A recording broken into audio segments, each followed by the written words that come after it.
All right, everyone. How's it going? What are we going to talk about today? Well, we only talk about three things on this channel.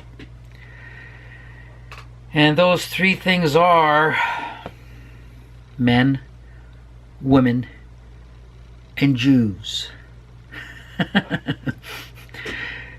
And Jews being the central to everything.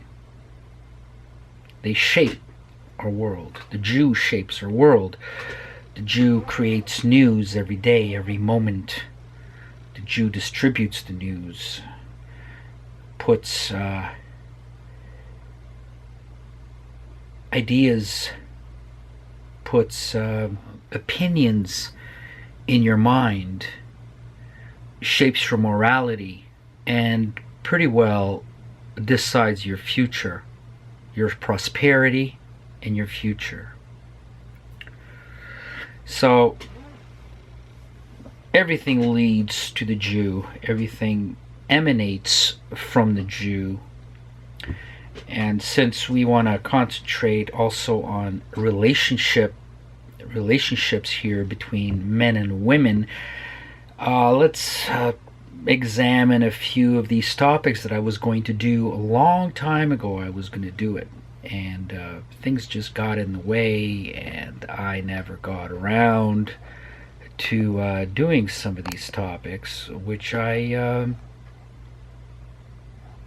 find interesting.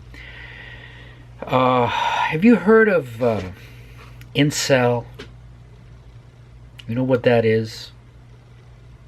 Well, 6 months ago I looked into it, and it just simply means involuntarily celibate, referring to men, referring to males, involuntarily celibate, not having sex. And the first thing that came to my mind is, that's me. That's me. I'm an incel. And a lot of people are going to say, well, how could that be? Come on.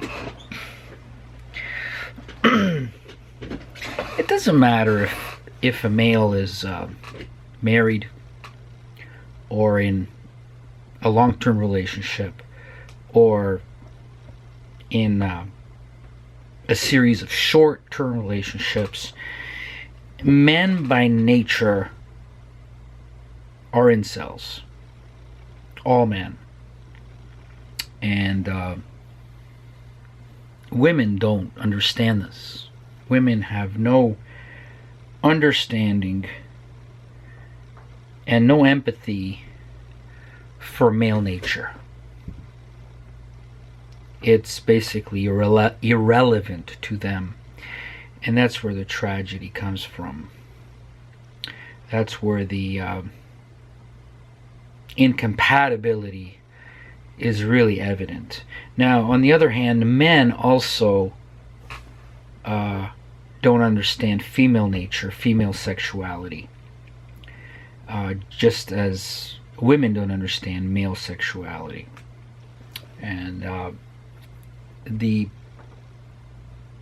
one of the main problems of porn and watching porn and actually believing it is it totally gives men a false sense of women, what women are.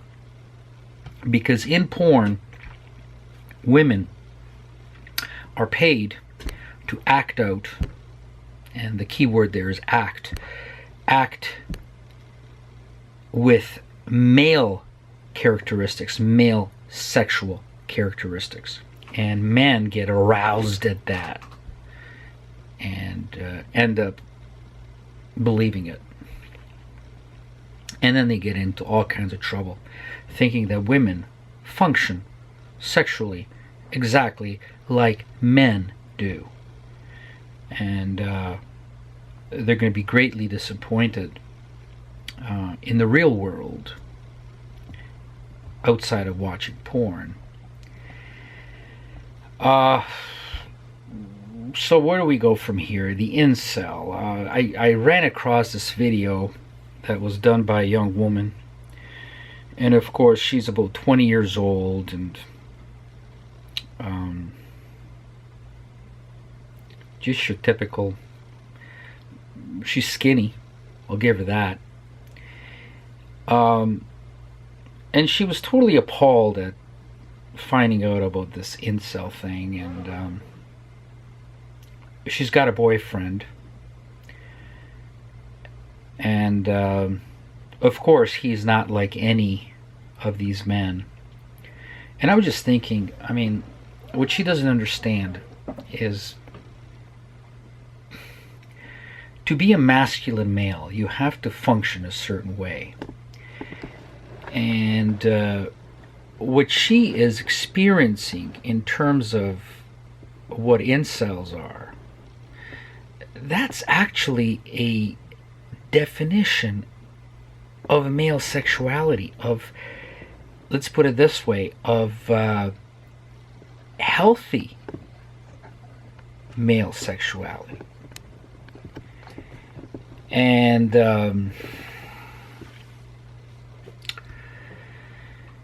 this is what women don't understand. They're looking for, women tend to look for another woman in a male body.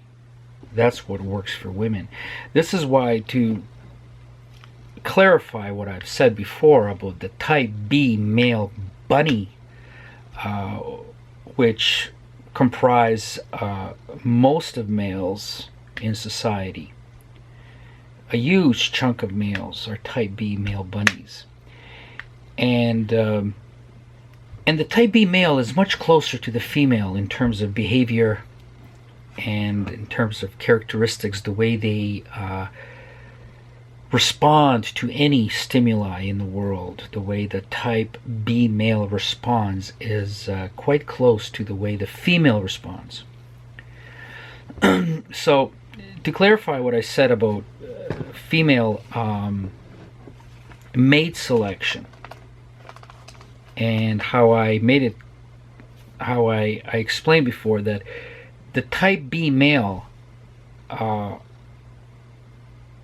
has this delusion that the alpha male gets all the females, and how the females are just craving for the alpha male, you know, the masculine male.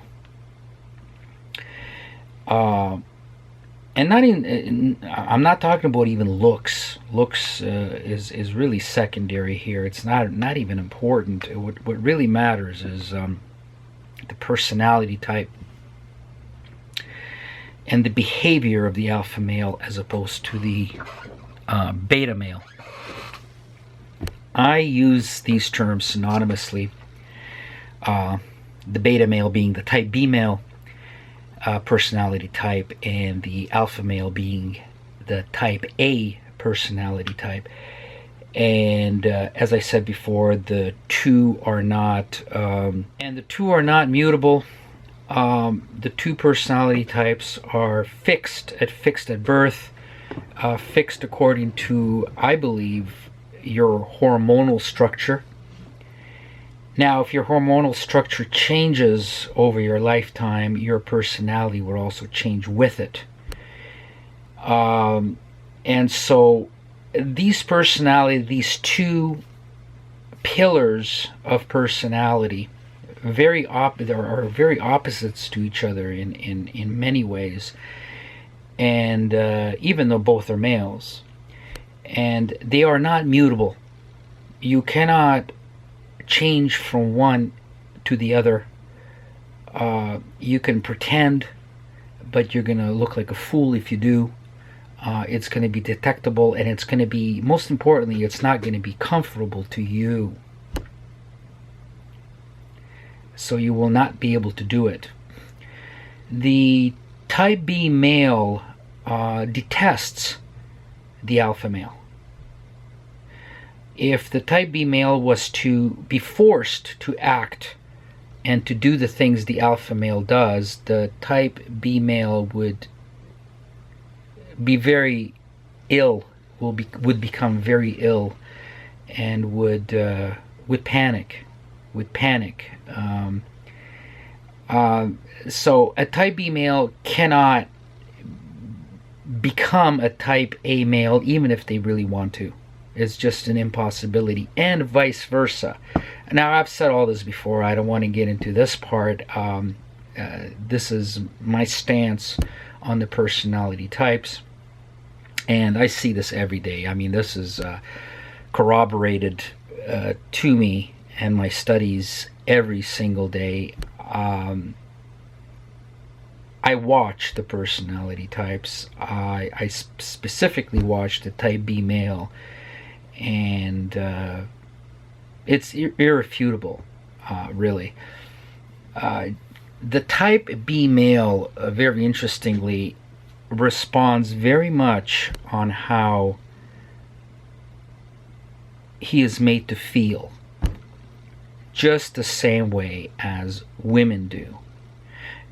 It is of paramount importance. It is the most primary factor in anything, in how they are made to feel, especially how they are made to feel by other individuals, other males. Let's say the type B male is very reactive to that, just as women are. With women, looks, status, ability really fall in terms of priority when compared to how the male makes them feel. If they are threatened, or if they are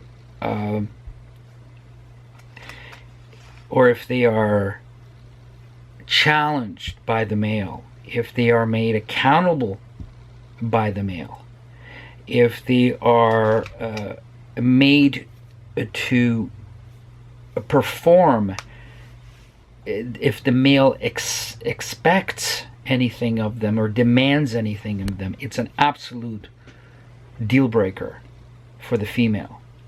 And these are all the traits and the qualities of the alpha male. So the alpha male, in reality, ironically, shockingly, at the end of the day, is not successful with women. So to get back to what I want to clarify is, I keep saying that the type B is the one that's successful with women. Well, there are certain stipulations to that, being a type B male, that's going to be successful with women. And the type B male has to be a type B in terms of personality, because a type B male is born to serve. They are happy to serve, regardless of what you hear on these MGTOW, men going their own way, men's channels, which are overwhelmingly populated by type B males. Many of them have had very bad experiences with women. They claim a lot of erroneous notions, in that women like the alpha male, and the very few alpha males that are out there are screwing all the women. They can get all the women they want. They've got a different woman every day or every week. Women are crazy about them. They're in love with them. All that is wrong. Untrue. This is totally incorrect, and I'm going to explain to you why. A woman is afraid of the alpha male. The alpha male is demanding. The alpha male is in constant conflict with the female. There's a constant power struggle between the alpha male and the female. Constant power struggle, which the female will never have with the type B beta male bunny, especially the domineering females. So when you hear that opposites attract, very much so, that is the case. Because a domineering, especially a domineering female, will never ever go near an alpha male. Just too much competition. They're going to be at each other's throats all the time, and the alpha male is not going to let her get away with it. And especially now the women are so empowered. Women have been so legally empowered, in that their vindictiveness against males is rewarded and encouraged by the rulers of our society.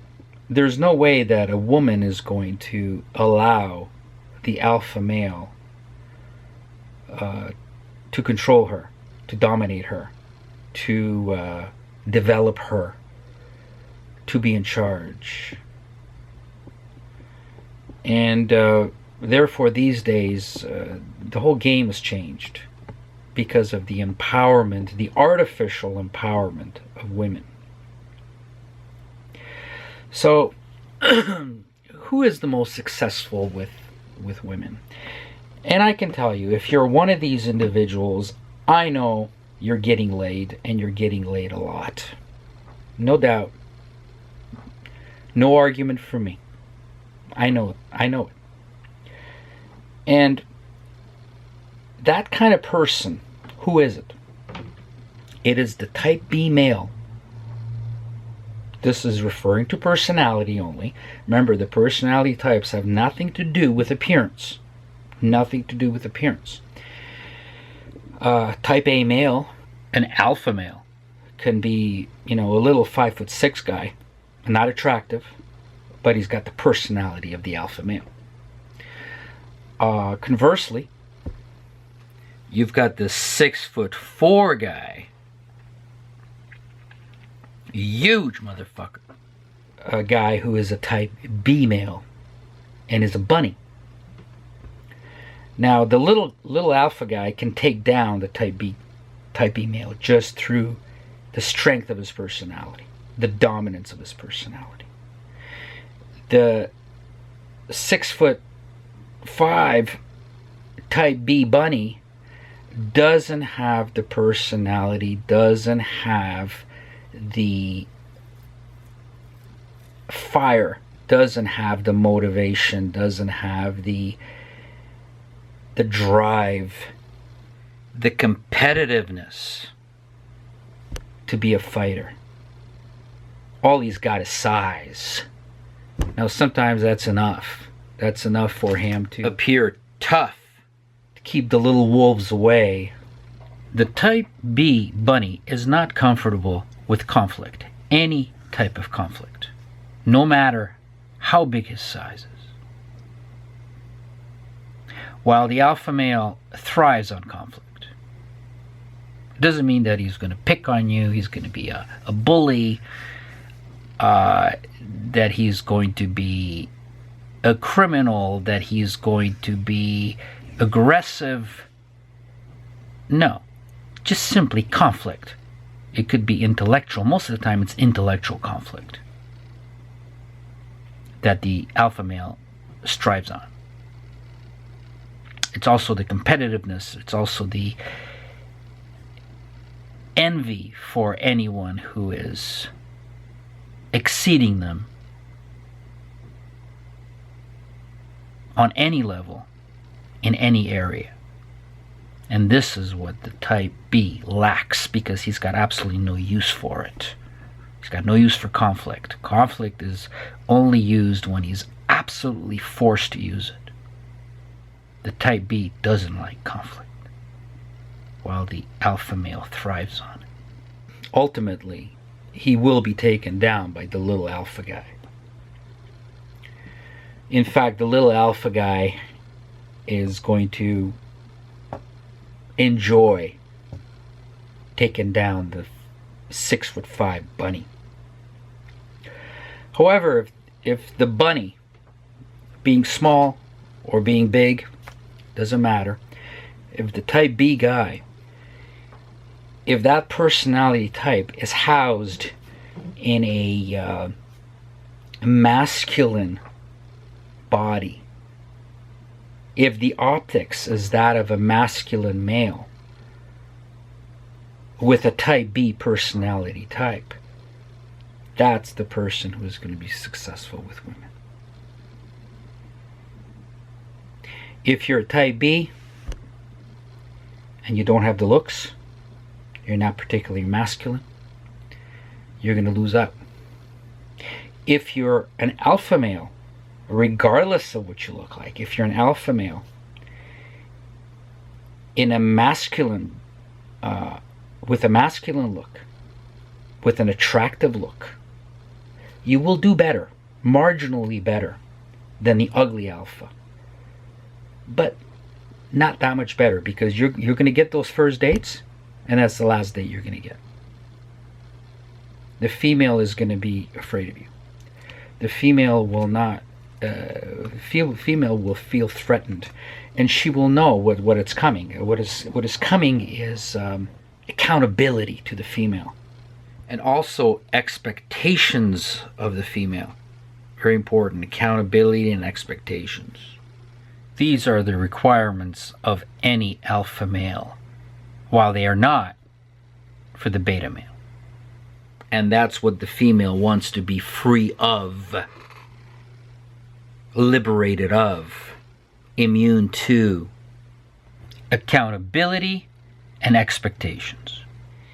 It'll come to her being not able to act out her victimhood status, not able to be deceptive, not able to, in some cases, not all, not being able to deceive the alpha male. So that really is not what the woman is looking for. Any woman is not looking for that. And constantly the alpha male is going to make her, using her own words, not make her feel good about herself. Okay? Because when you're going to have to live by honor and principles and sincerity, rationality, logic, competence, these are not traits that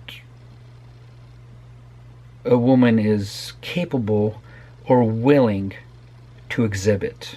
So if you're a type B male bunny who is attractive, you really don't have to listen to this. You've got it made. You've got it made. And you can very easily transition from just being a good-looking type B male to being a full-blown male sociopath. You've got the personality type for it, and you've got the looks for it. And no woman has a chance with you. A chance to defeat you, to be immune to you, to say no to you, to reject you, expose you, to identify you, to reject you. The attractive type B male sociopath is going to be able to deceive the deceiver. The time that the woman is going to be woken up is after she loses her money and she realizes that she has been totally scammed. And the type B attractive male sociopath is nowhere to be seen. He's on to his next project. So you got to understand how terribly poor women are at selecting mates in most situations. Since they totally go on feelings on how the individual makes them feel, they automatically label the alpha male as the douchebag, as the bad guy, as pathological, somebody to fear, somebody to stay away from, somebody who's mean. You got to understand that this is regardless of the attractiveness of the alpha male. Even if the alpha male is extraordinarily attractive as a male in its completeness, in every way, the female will flee. Now, this is totally a function of the difference in female sexuality. It will never happen to the male because all the male has to do is inseminate. And if he all he does is to inseminate, he was successful and he feels validated. But the woman will not. See, here's the big, huge difference between male and female sexuality.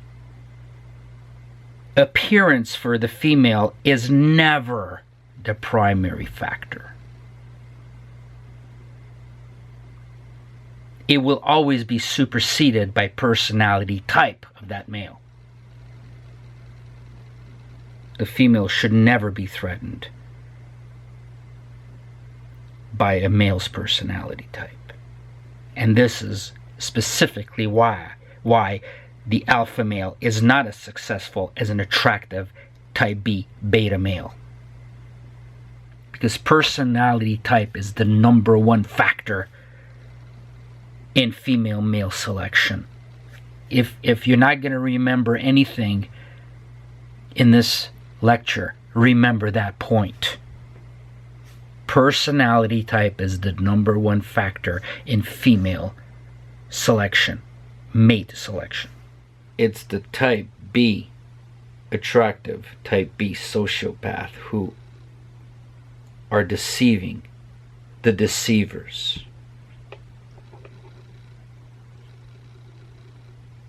Now, women come up with designations of pathology for the alpha male. He's often called narcissist. He's often called domineering, controlling. These are all pathological, virtually criminal terms invented by women who don't want to face up to their actions, who don't want to be judged, who don't want to be made accountable, who don't want to change. They're projecting their own qualities onto any male who's going to make them answer for their past and for their behavior. So you got to understand that it's always the woman who wants to be in control. It's always the woman who wants to be domineering, even if it's disguised under feminine social graces. Never be mistaken. She's the boss. She is controlling her slave. And whoever defies that is in opposition to that objective of every woman, is the narcissist, is the controlling one, is the domineering one, is the abusive one. If you don't let the woman have power over you, you are abusive. And the legal system is with her. You lose everything. You may actually find yourself in jail.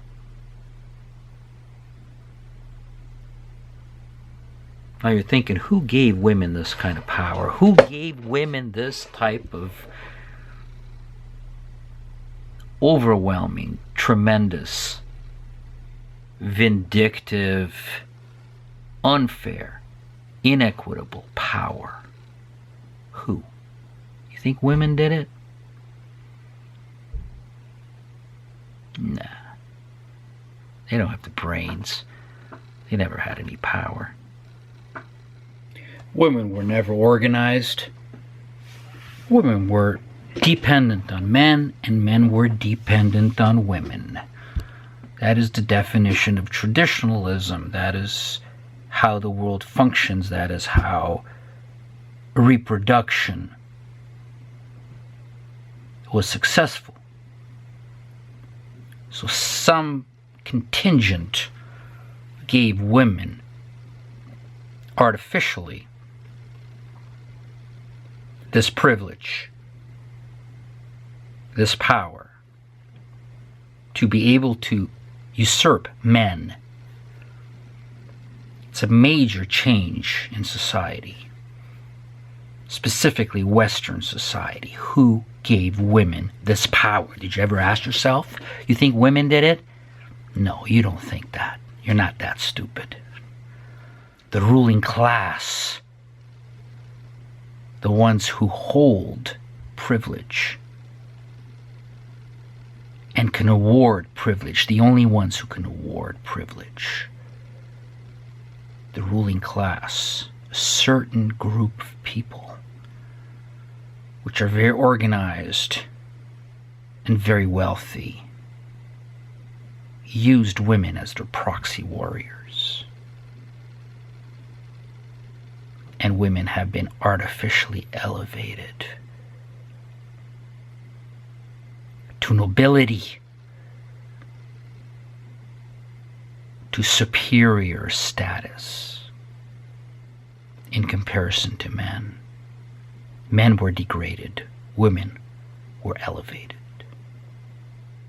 Women are to be exalted, while men are to be disparaged. This is how everything is upside down, and somebody turned it upside down.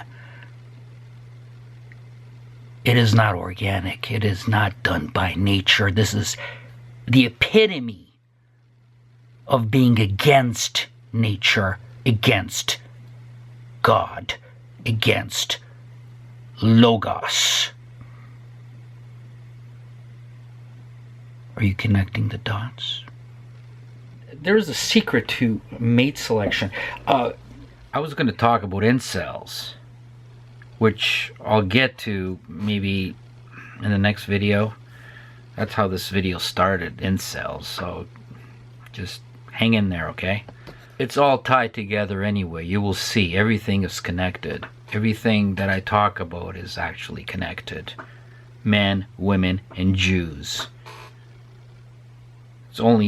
It's the three most important things that anyone can talk about, and you can't leave out either one from the equation, because then you're getting incomplete information and you're going to be more confused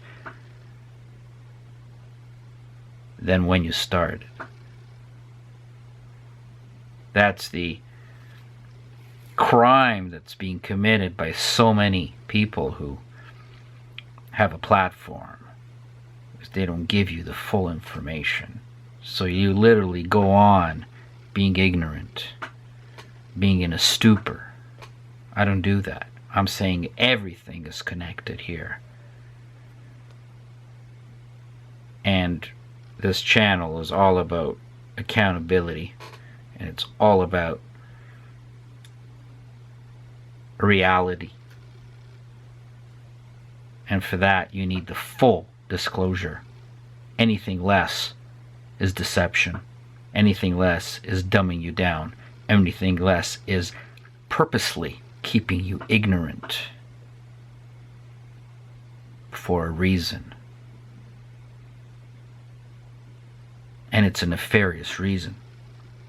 But I recently ran into another woman that was on YouTube, and she did a video by talking to her husband. Now, you might think that I'm unusual, strange, maybe there's something wrong with me, but this is how quickly I react to these things. I react viscerally to it. I feel it in my body. That's how strong it is. And it's instantaneous. And when I saw this guy talking to his wife, it's kind of a split screen Skype thing that they were talking to. I cringed at this guy. I liked her. She was starting to wake up about, the world situation, about, the Jewish domination, supremacy, the constant social engineering, the cultural Marxism, the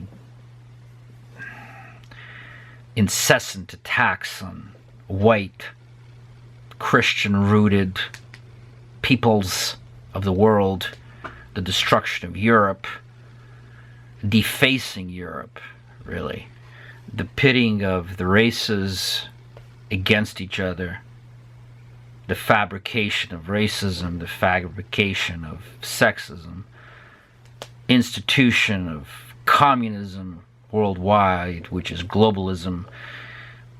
See how the world functions, how the world was owned by the Jew, and so on and so forth, how everything normal has been turned around and made abnormal, how everything abnormal was made to be normal, was normalized, every sickness, every degeneracy forced upon us.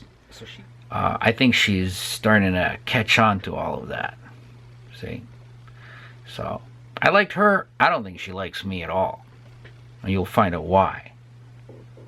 So she was waking up and she was talking to him, and he was like going, "Oh God, just honey, I'm gonna go along with anything you do, but just please, keep it down." And he absolutely didn't feel it, and he felt very uncomfortable, but he was there to serve. Now, they had been married 10 years or more, so something works there, and I don't doubt it, because she is a domineering woman, and here's a 6'5" or whatever. He looks like a big guy, like a fireman kind of, cop kind of guy. You know what I mean? Typical. Your typical stereotype of that individual, which most always is a type B male, because a type B male is also he's a very social creature. He's got to be in a social setting. The alpha does not. An alpha cannot really. He cannot be in a social setting. He's a recluse. Even dubbed as antisocial quite often. But the type B is always around people, and they're great team players. They have to be on the team. They don't want to lead. No. They want to serve. They want to be on the team. They want to work as a team. So that's what this guy was like. So anyway, so she's explaining her views and her understanding of how the world functions. And as I said, she's quite red-pilled. I could talk to her indefinitely, and I think we would agree on almost everything. But he was very uncomfortable, and he's the kind that always capitulates, cooperates, appeases. That's the personality. Remember, this is a big guy, all right? A big guy with a little personality like this, right? He's a bunny. He's as big as an elephant, and he's got the personality of a bunny. There's a lot of these guys around. And usually,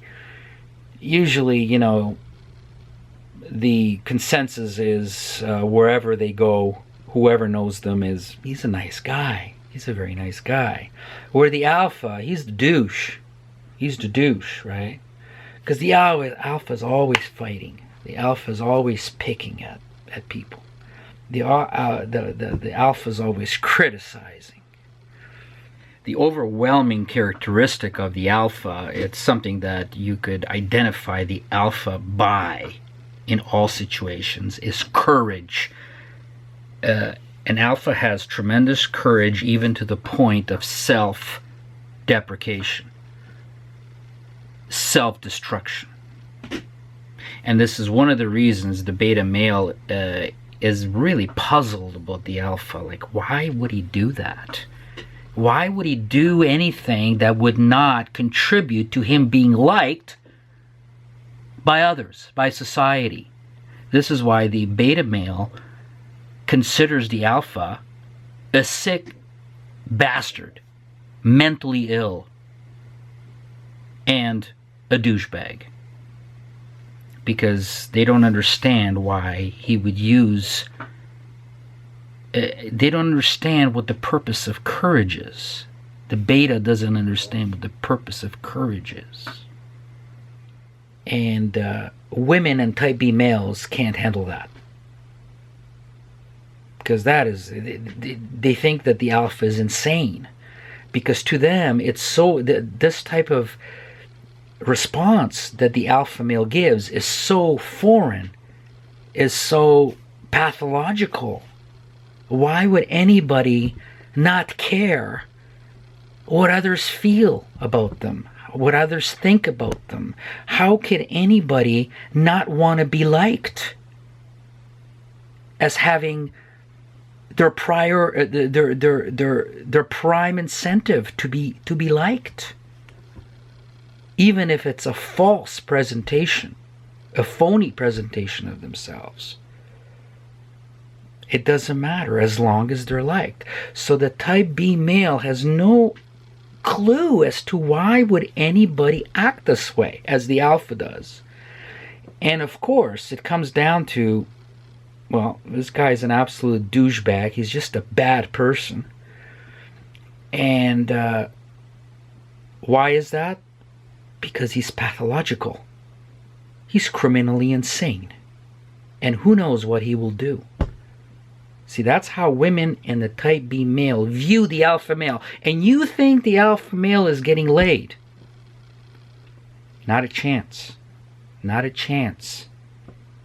Okay? There's also this misunderstanding, this fantasy that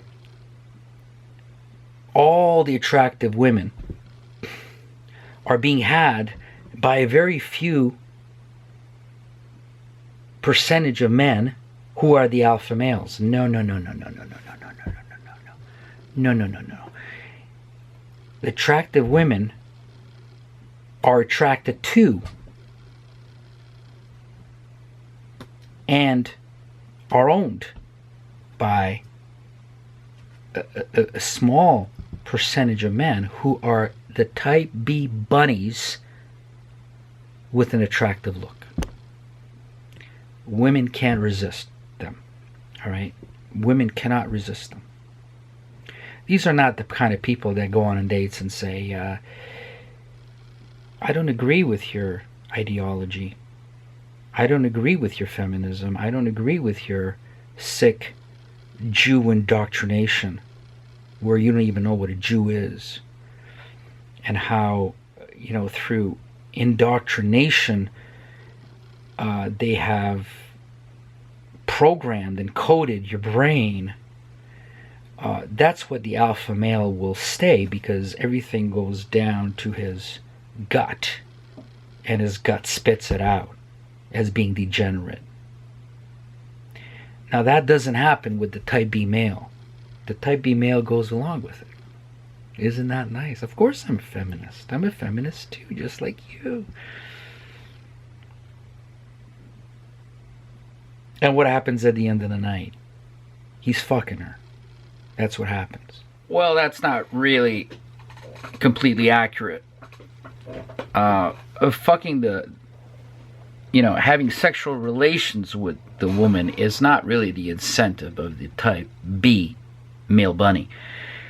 The incentive for him is to be accepted and liked, and to attach himself to the female in the role of the slave, more or less, in the role of serving the female, because that's the natural state of the type B male. You got to understand that. And when I hear these MGTOWs, I kind of laugh at it, because they're talking about, oh, I don't need women, and I don't need anything like this. I don't need a relationship, and I'm going to work on myself and improve myself. Whatever that means. Improve yourself for what? They go on about all the money they're making and saving, and how financially independent they are, and they own their own home or whatever. I mean, nah, they're not happy with that. They would much rather give up all their money and be in a traditional relationship. But the reason I laugh at it is because that is not their natural state. That's the state of the alpha male, but not the beta male, the type B male, bunny. The bunny needs to be in a relationship, needs to be social, needs to have personal contact at all times, a constant. And if they are not, then they are conflicted. That is not their natural state.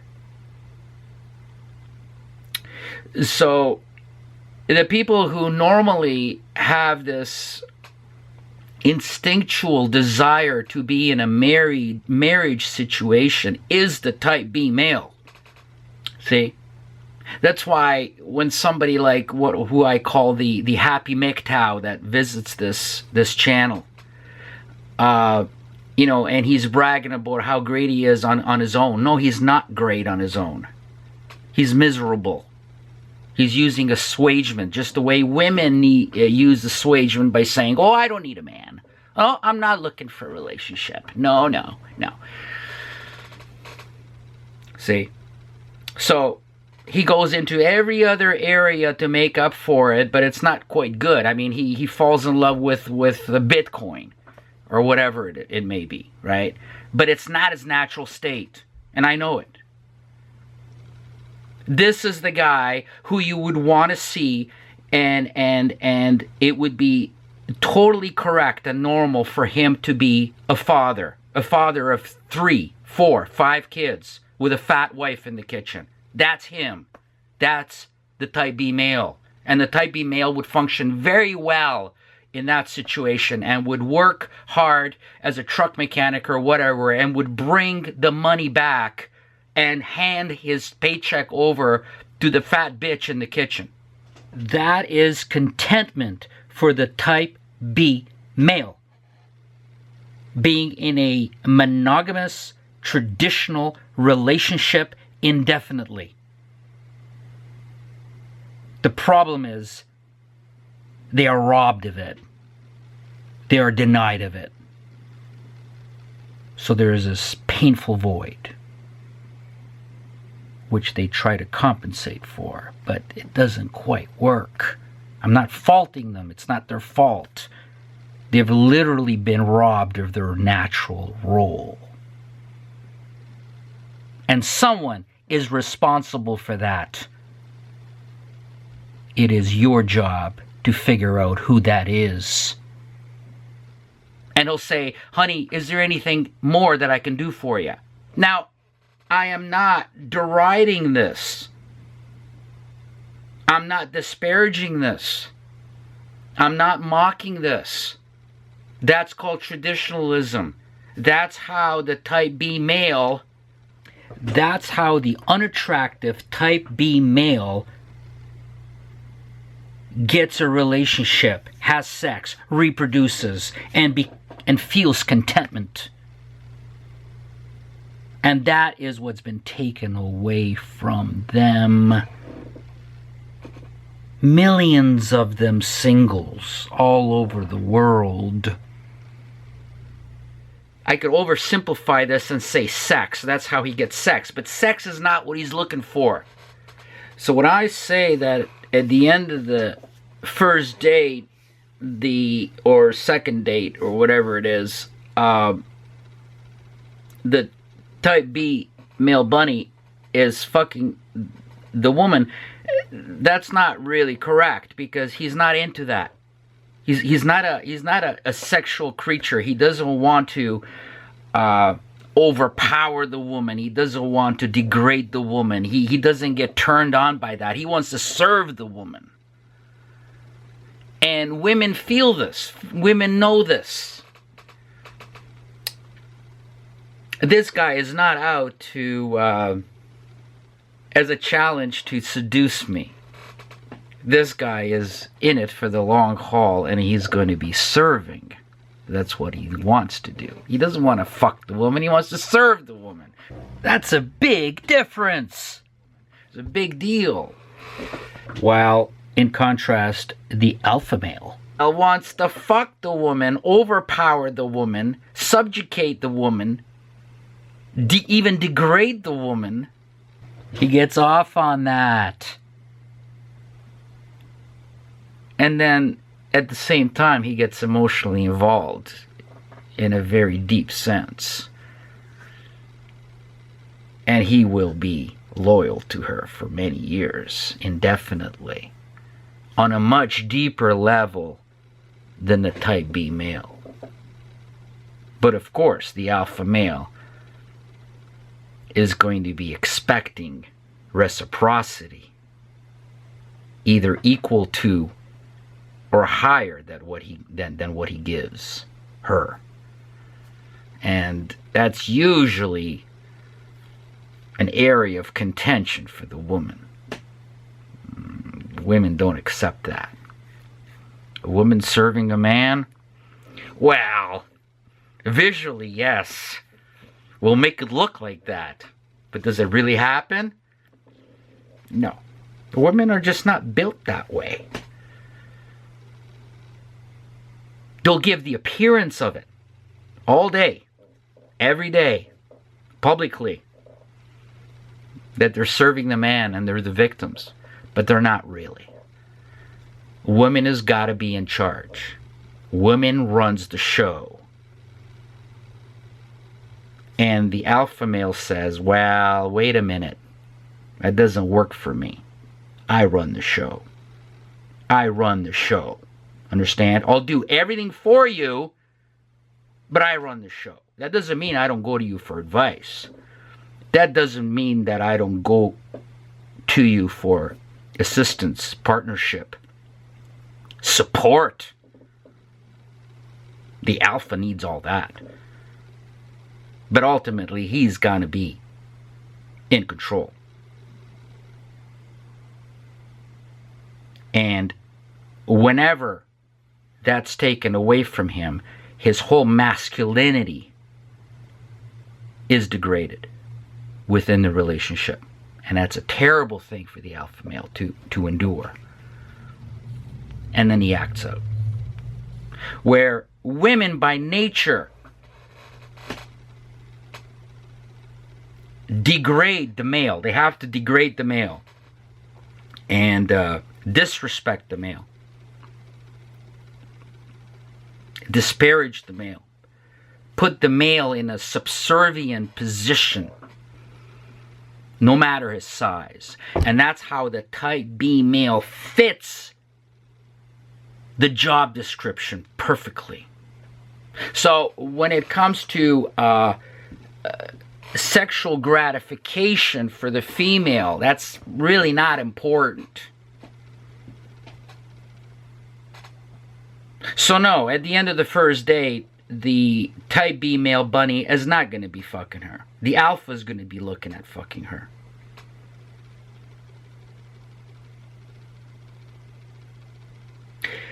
Even though the type B male would have possibly the opportunity to fuck her, that's simply not what he's into. He's not a sexual creature. He's not gifted in the art of seduction or the art of sexual mechanics, sexual techniques, really knowing a woman's body, getting a woman off like she couldn't even imagine. Yes, seducing a woman sexually and really getting her off sexually is a great sense of achievement for the alpha male. Because, as we know, And as I agree, an alpha male's sense of self is based on achievement.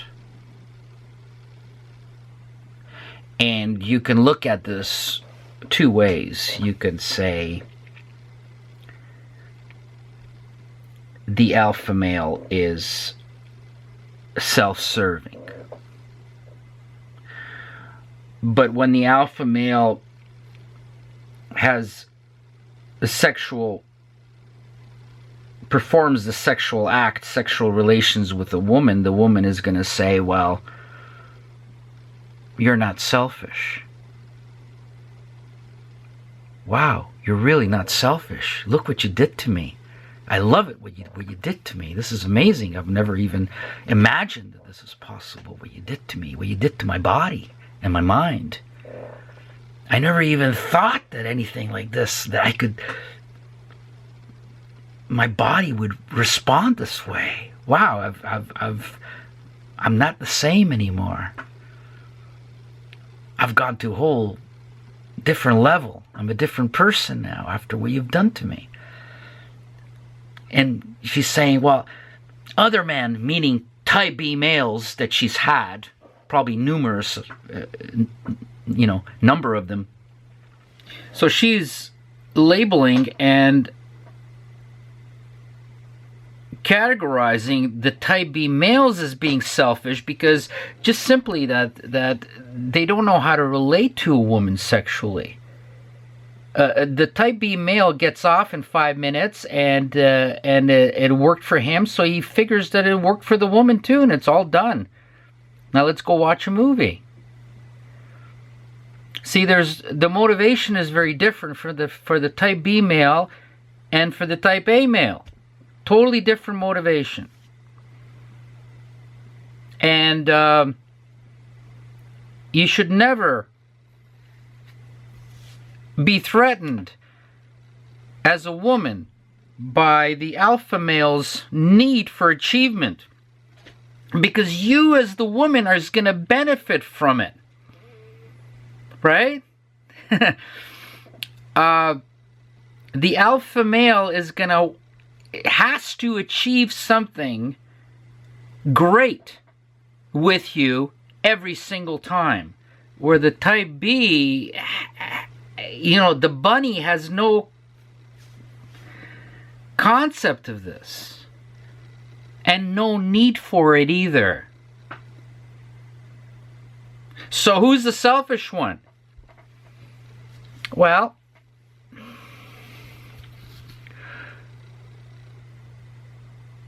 the alpha male is self-serving in that he gets off only if she gets off. All right? So, well, they both benefit. But the woman sees it as all the bunnies being selfish because they're done in 5 minutes. And they have no skill in what they're doing. So it's very important when women are choosing men, this is totally neglected by women, and it's so sad, it's so tragic, because a woman doesn't go for this. A woman doesn't even know what she's missing. A woman is specifically going for his personality type, and the type that fits the job. And the type that fits the job is not the alpha.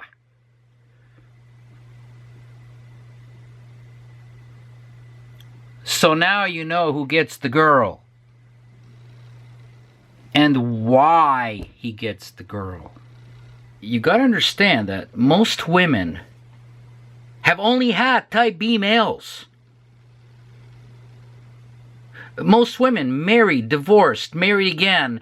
They may have had 10 relationships, whatever. They're in their 40s already, and they have never had anything other than a type B male bunny. Now, why is that? Well, because, as I said over and over again, most males are type Bs. That's how humanity functions. So, most men that women are going to have the opportunity of meeting are going to be type B males. And the second, even more important reason is that's who women are looking for, the type B male bunny. That's exactly who they're looking for. They're going to be rejecting the alphas if they run into an alpha. They're going to have a lot of concerns. The red flag is going to go up. Oh, this guy's no good. This guy's threatening. The alpha may be great looking. He may have a great personality. He may have great skills. But it is not the right personality. So a woman, unlike a man, is not looking to get fucked. Okay? Women don't do anything for sex. Get that right out of your mind.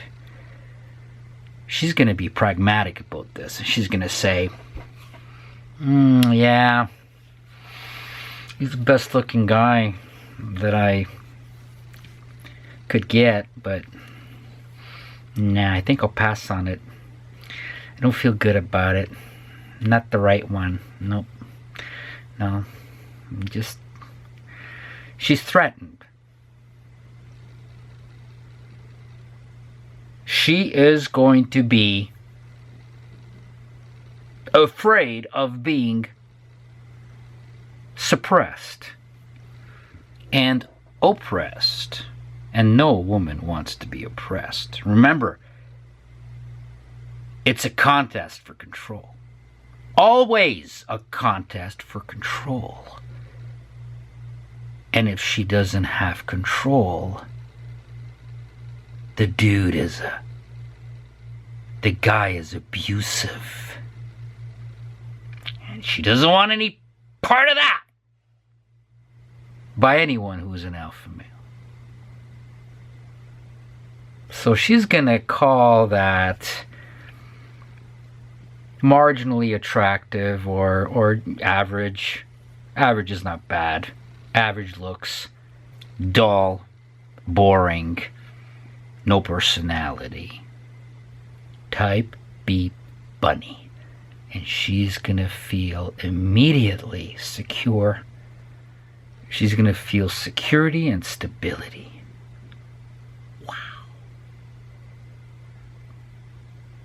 And the guy will be done in 5 minutes. What a wonderful marriage that will be, right? She won't know the difference. She'll be bored. But she'll have her security and stability.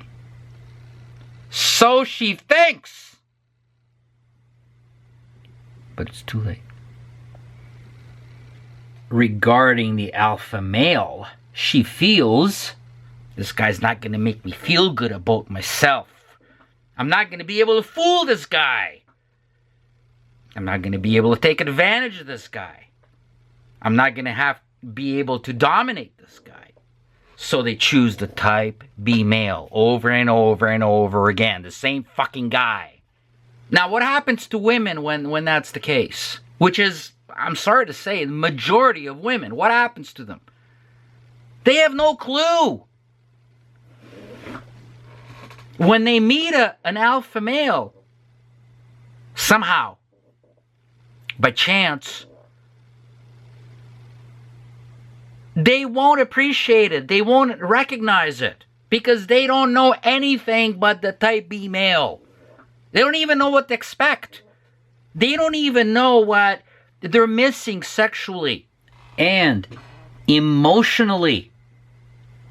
Not just sexually. That would be very superficial. Not just sexually, but emotionally. The whole package. As one woman told me, just think most women are going to die not knowing. She said that to me. Just out of the blue. And I said, yeah, and it pisses me off. It really fucking pisses me off. But that's how mate selection works. for the female. They don't even know what to look for. They don't even know what they're missing. So after any woman has sex with an alpha male, she immediately realizes, or maybe she knew this even prior to that, just taking it as the norm as the type B male defining males universally. A male is a type B male, nothing else, because most women have never even encountered or had intimate relations with an alpha male, for the two reasons that I've already explained. So they automatically would accept the notion that men are selfish, and the type B male is considered selfish in sex simply because he's totally unskilled at sex. That's not his role. Sex is not his role. Serving is his role. Controlling a woman is not the role of the type B male bunny.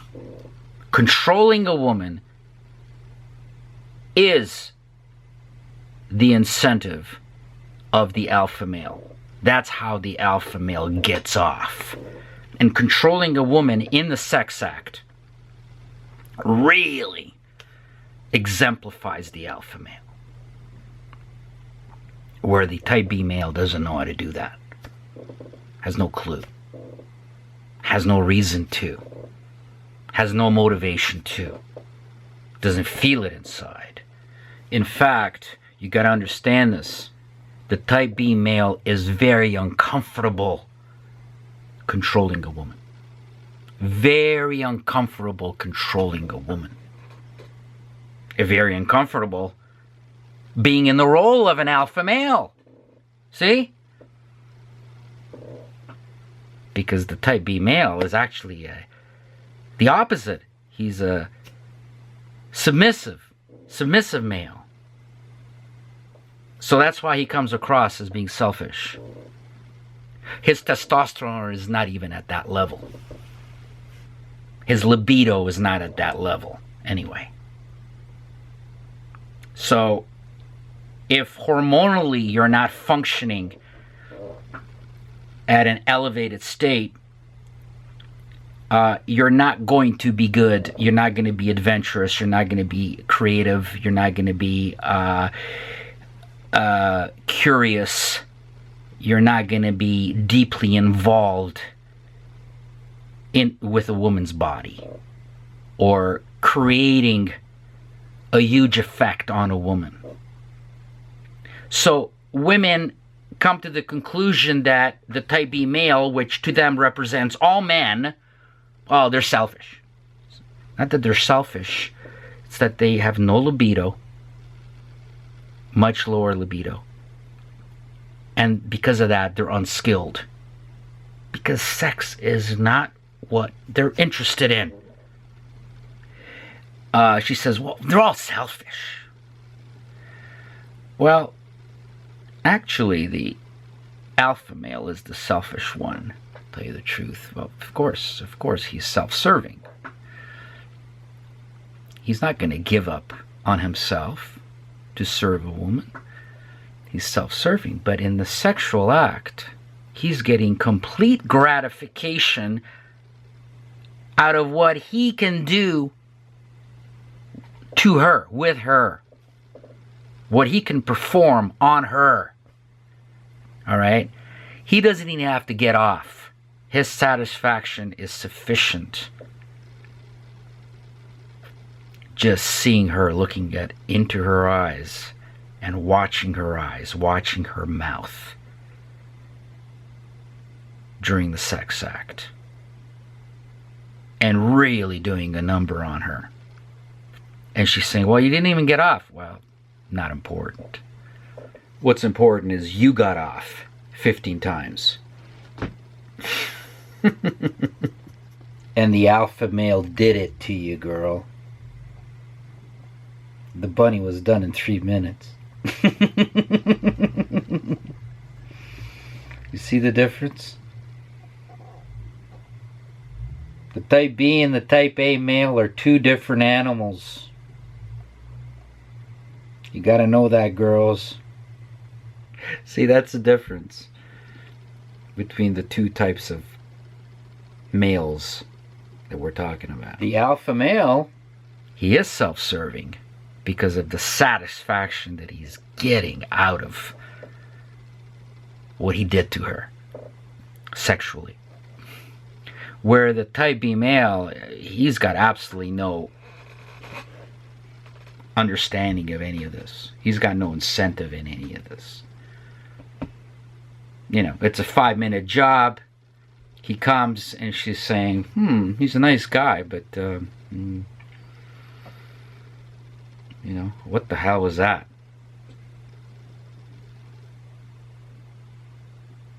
And then he would lie on the bed and rather watch a movie with her. It's so I keep trying to tell you that the alpha male and the beta male are two completely different animals. And women need to understand this. Women really need to understand this. What is your priority? If you've got a type B bunny, no matter his size, you're not going to get off. This brings me to a funny story. I met a woman, and we hit it off. She was an Aries also. And I know Aries women. I know them all too well. And I like them.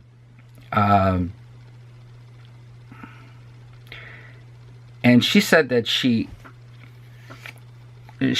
got together with a guy, or just met a guy and was talking to him on the phone just not long ago. And she says, if we go to bed and we have sex, would you be rough with me? And she said it sincerely. She really meant it. And the guy got scared and he says, yeah, but I would never hurt you. And she told me this laughing, and I go, oh my God, I know the guy. I know the type. Type B bunny. Ah, my goodness sakes. Now, if that doesn't describe the type B bunny, I don't know what does. And she was looking for that. And then, well, you know, the rest is history, of course. We got together. And, yeah, I had to fulfill her, which was not a problem at all. The alpha male is an artist in that area. The type B has really got no connection to any of that. Again, it's another thing that the type B is virtually appalled at. Like, why would somebody want to do that? So, all these women with the type B males as partners, either short-term serial partners, one after the other, or long-term, really long-term, these women are not sexually developed because there's nobody there to develop them. They're not developed intellectually, they're not developed sexually, they're not developed emotionally. They're not developed in any way because it's the woman, it's the type B male that seeks development from the woman. Everything is turned around. And the woman is bored. The woman is lacking. That's why I said that you're being stifled. You'll hear it in my comment. I'm sure that you're being stifled by your 6'5" bunny. Now, she has no clue because she's never been with the alpha male. It's just normal. Like what should I be expecting? I think I'm doing very well, thank you very much. I'm totally fulfilled, thank you very much. How would you fucking know? Have you ever had 10 orgasms in a half hour?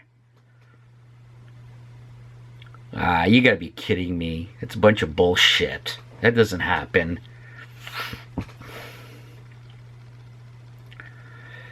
So, but to a woman, that's not the main incentive anyway. The main incentive is to bring that male into a servitude type of existence where he is offering her complete, I guess you can say, security and stability, and he's always there, and she knows exactly what to expect from him. And if she goes to the store and says she wants to buy a leather jacket and it's $300, well, the next day she's going to find the $300 leather jacket on her bed as a gift. That's what the bunny is not surprising. The bunny would do that. He's expected to do that. Well, the alpha is going to say, what's wrong with you? Why would you want this? It's $300. You're going to throw away $300 when the actual price of this is only $150? You don't have to buy it at the mall. Let's look around. Let's do some shopping. No. See, the type B male is not interested in that. The type B male is interested in achieving a result with her. Where the alpha male is always into reason and logic and purpose and the context of it, the depth of the situation, the meaning behind the situation. He's not interested in a superficial effect. And that doesn't work for women. See, you guys go around and you're thinking, well, what's a woman looking for? What's a woman want? And if you can just learn this from this lecture, a woman always has one question in her mind when she meets any guy. And it could be unconscious too, but not so much. It's quite conscious. She says to herself, what could this guy potentially give me? That's the question, and that's the only question. What will this guy give me? Can this guy give me anything? In most cases, the alpha male can give nothing to a woman according to a woman's perspective. But the bunny, he's ready to serve. He's ready with that gift, is he not? He's ready to keep his mouth shut. He's ready to capitulate any chance he gets. Now, you bunnies out there, you're going to deny this. Oh, no, that's not me. That's not me. I'll show a woman who's boss. Bull fucking crap. Bull fucking crap, you will. You're trying to show your masculinity, but it's, as with women, you're showing the ideal, or what you perceive as possibly being the ideal male. But that's not you. Because it doesn't come naturally to you. The type B male bunny, he's gifted in the art of serving, capitulating, being submissive, being a subordinate to the woman. The natural state of the type B male is within a committed monogamous relationship. And women know this, and women feel this. So good-looking alpha male, goodbye. No need to apply. No need to apply. The type B male is looking for a monogamous relationship. He's looking for a relationship. And all these type B males, thousands, tens of thousands, hundreds of thousands, millions of them have been denied their natural existence. It's very different from the alpha male. The alpha male needs it as well, but he is going to go into it and accept it under completely different criteria. I'm talking about a relationship. Completely different criteria. And what I'm trying to tell you right here is the criteria and the standards and the demands and the expectations of the alpha male is not acceptable to a woman. In most cases. It takes a special woman to be with an alpha male. And there's not that many women around. Those types of women who can handle being in a relationship, on a permanent relationship with an alpha male. And even then, there's a lot of difficulty. So these women are salivating for that type B male who is attractive. Understand? If you're an alpha male, or if you're an unattractive or plain looking type B male, you don't have a chance. Or your chances are unbelievably slim. I must clarify, in the world we live in now, not under traditionalism that we had in the past, in the world we live in now, where women have been programmed, to believe that they do not need you. Whereas before, when all women needed a man, then everyone pretty well found their partner,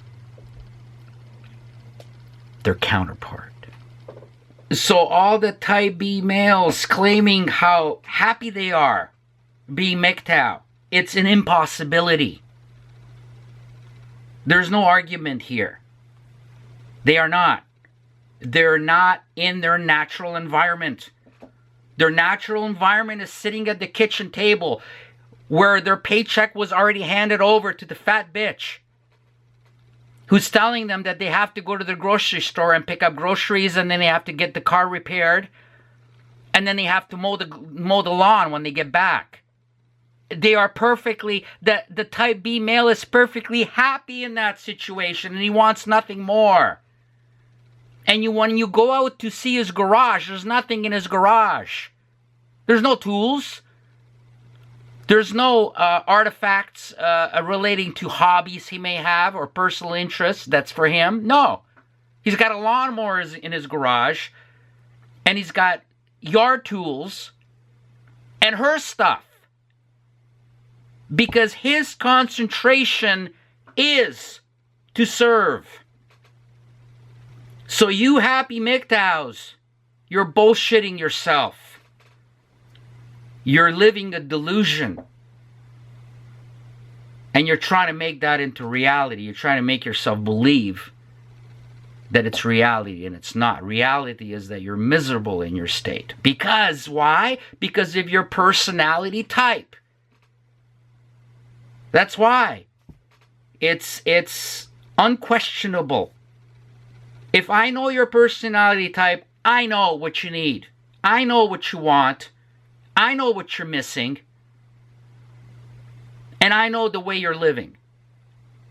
The state that your mind is in. Where what happens to the alpha male? The alpha male says, fuck this. I'm so pissed off at this bitch. You know what? I want nothing to do with you. Or even if he tries to tone it down a little bit and say, well, you know, I'm going to get a fuck out of this, at least. or maybe I can change her, maybe I could talk to her intellectually, educate her, develop her. He doesn't have a chance because she has already rejected him and flees, right? Because he's no good. He's attacking her. He's attacking her ideologically, and attacking her character. And women pick up on that very quickly, just as type B males do as well. So you got to understand that when I'm saying that the alpha male is attacking the woman, what he's actually doing, he's not attacking her. What he's actually doing is he's shaming her. He's shaming her and exposing her. And that's the worst thing that can happen to a woman. Women will run from that the first chance they get, and they will run from any guy that does that. Okay, because women don't want to be exposed. Jews and women don't want to be exposed for who they really are and what their intentions really are. If a woman is exposed early on, she's not going to be able to reach her incentive. What she really wants is to use the guy, especially the female psychopath. This female psychopath has a definite agenda with any particular male, which she wants to realize, wants to accomplish. And exposure brings shame and highlights the true nature of that woman, who she really is. So anyway, so they've got this video going, and I pick up on this immediately. Now, most people wouldn't even notice this. People would say, oh, yeah, nice couple, you know, they're talking about interesting things. And they'd keep it on the surface, on the very, very surface, you know, just face value, everything. And they would say, well, you know, what's the big deal? I mean, she believes in certain things, and she's into conspiracy theories, and he's not. I mean, well, what's the big deal? Most people would say, well, there's nothing to see here. Everything is wonderful here. Look at this nice couple. There's nothing to see here. What's the matter with you? It's the ideal situation in terms of a relationship we all want. Especially the type B male would say, well, this is wonderful. Because they see themselves in the role. What's the matter with you? You're picking on this. Well, that doesn't cut it, my friend. Doesn't cut it. So I sent a comment to this video. She doesn't have a big channel or anything like that. And my comment was, it's hard for me to listen to this. That was my first sentence. The husband looks like a big guy, but such a type B personality. I know he has always stifled you. I can tell. He is so much a type B that he is very tolerant of you, but only to the point where his own appearance is at risk. And he mentioned several times that he doesn't want to get into these discussions with their friends because he's afraid that he's not going to be invited back to any more parties with them, and they're not going to be friends anymore. That's what he cares about. He doesn't care about globalism or, you know, white genocide or what's happening to Europe or how, you know, the Goyim don't have a country anymore in the USA because the Jew owns it all. That's so far from his interest that it doesn't even exist for this guy. Okay, and he's not alone. I'm not singling this guy out. There's millions of them like that, just like that, and they are attracted. He wasn't a bad looking guy. He was big. He was masculine looking, but a bunny. But I'm getting to the point here. So anyway, going on with my comment, I said every type B says that they love to hear others' views and perspectives. Oh, that kills me. You can tell you got a type B when he says, "Oh, I listen to everyone's viewpoint. Oh yeah, I listen to everyone's view. Oh, what does that mean, you listen to everyone's viewpoint? First of all, you don't feel it emotionally. You don't feel the ideology emotionally, and you would never ever act on it, even if you did. That's why you're a type B. So it doesn't matter if you listen. It doesn't bring you any courage for you to listen. That doesn't do anything. The courage, the alpha male has the courage and has the conviction, because the alpha acts on it. Alpha has the courage to act on it, which the type B believes that they're doing their part just by listening, but not actually forming an opinion. The only opinion they form is, please, we don't want any conflict. We want to just be liked. It doesn't matter. Communism, capitalism, whatever. Who cares? We just want to be liked. So every type B says that they love to hear others' views and perspectives. However, when it comes to acting on it, this is when they freeze and have no incentive to or courage to do so. That's what I wrote in my comment. A type B male would never be able to behave as you do. Talking to the woman, to the wife. It would frighten them to death. I know the type B male very well, and I have been attacked by them my whole life. The type B male actually detests the type A alpha male. I have just discovered your channel. Talking to the woman. But I like your mind and personality. I could talk to you, no problem. But your husband is a different situation for me. So she writes back. Now, this ties in with the topic of female mate selection, and a lot of you have been very, very interested in getting a simple, quick answer as to what women are looking for. Now, this may give you a clue. It may get you closer. All right?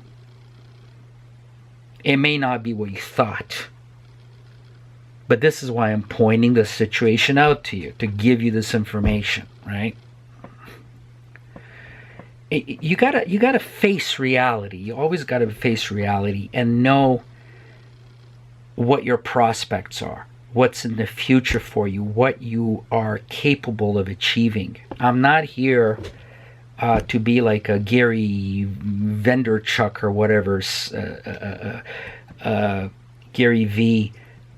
Snake oil salesman type. He's a Jew as well, and tell you, oh, you're capable of anything can happen to you. You can be anything you want. All you got to do is work at it, and you can. I have 100 companies, and I'm rich. Bunch of fucking bullshit. He's a Jew.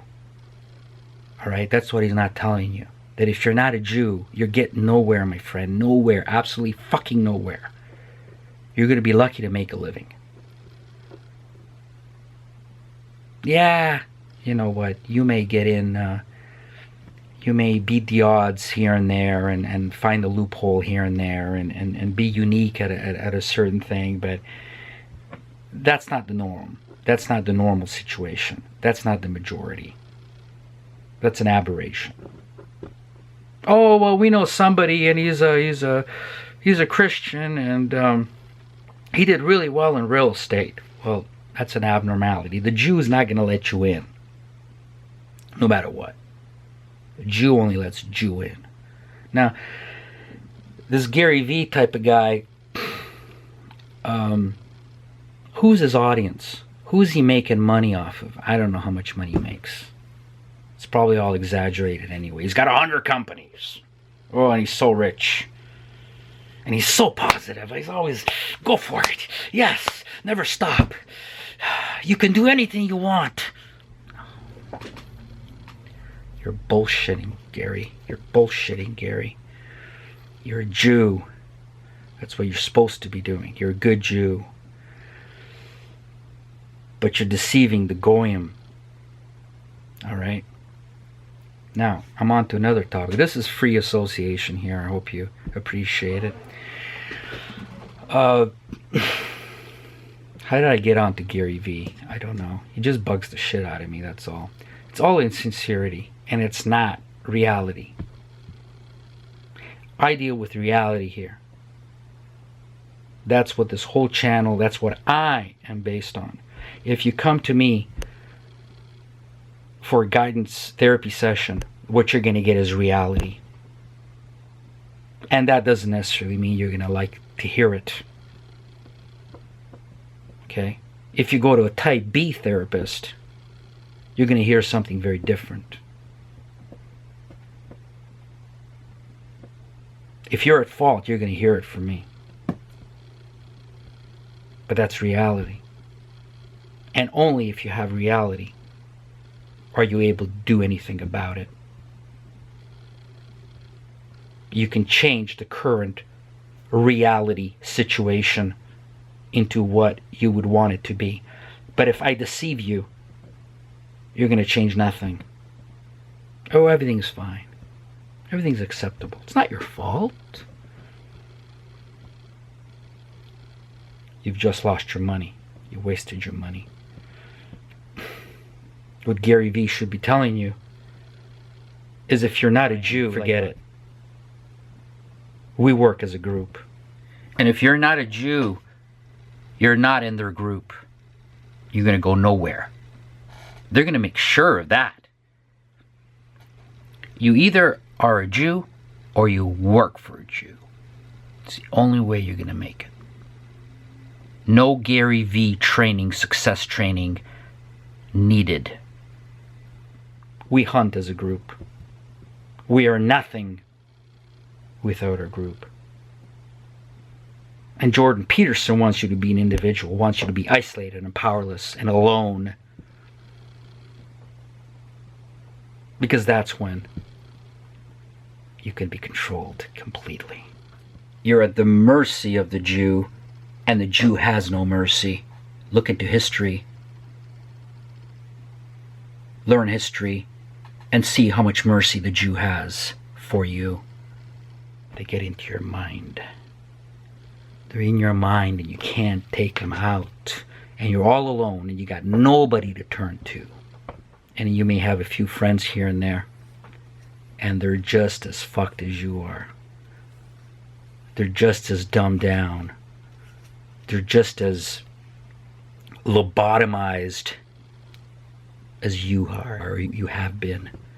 Take your example from the Jew, and you have to be organized. You have to be part of a group. You have to feel connected. You have to have support. You have to have protection. Join a group. In a group, you're organized. You have solidarity. You work together. You protect each other. You stick up for each other. Even when you commit crimes, the others in the group stick up for you. That's what the Jew does. The Jew sticks up for crimes that the other Jews commit. No other race does that, even if it's the worst crimes.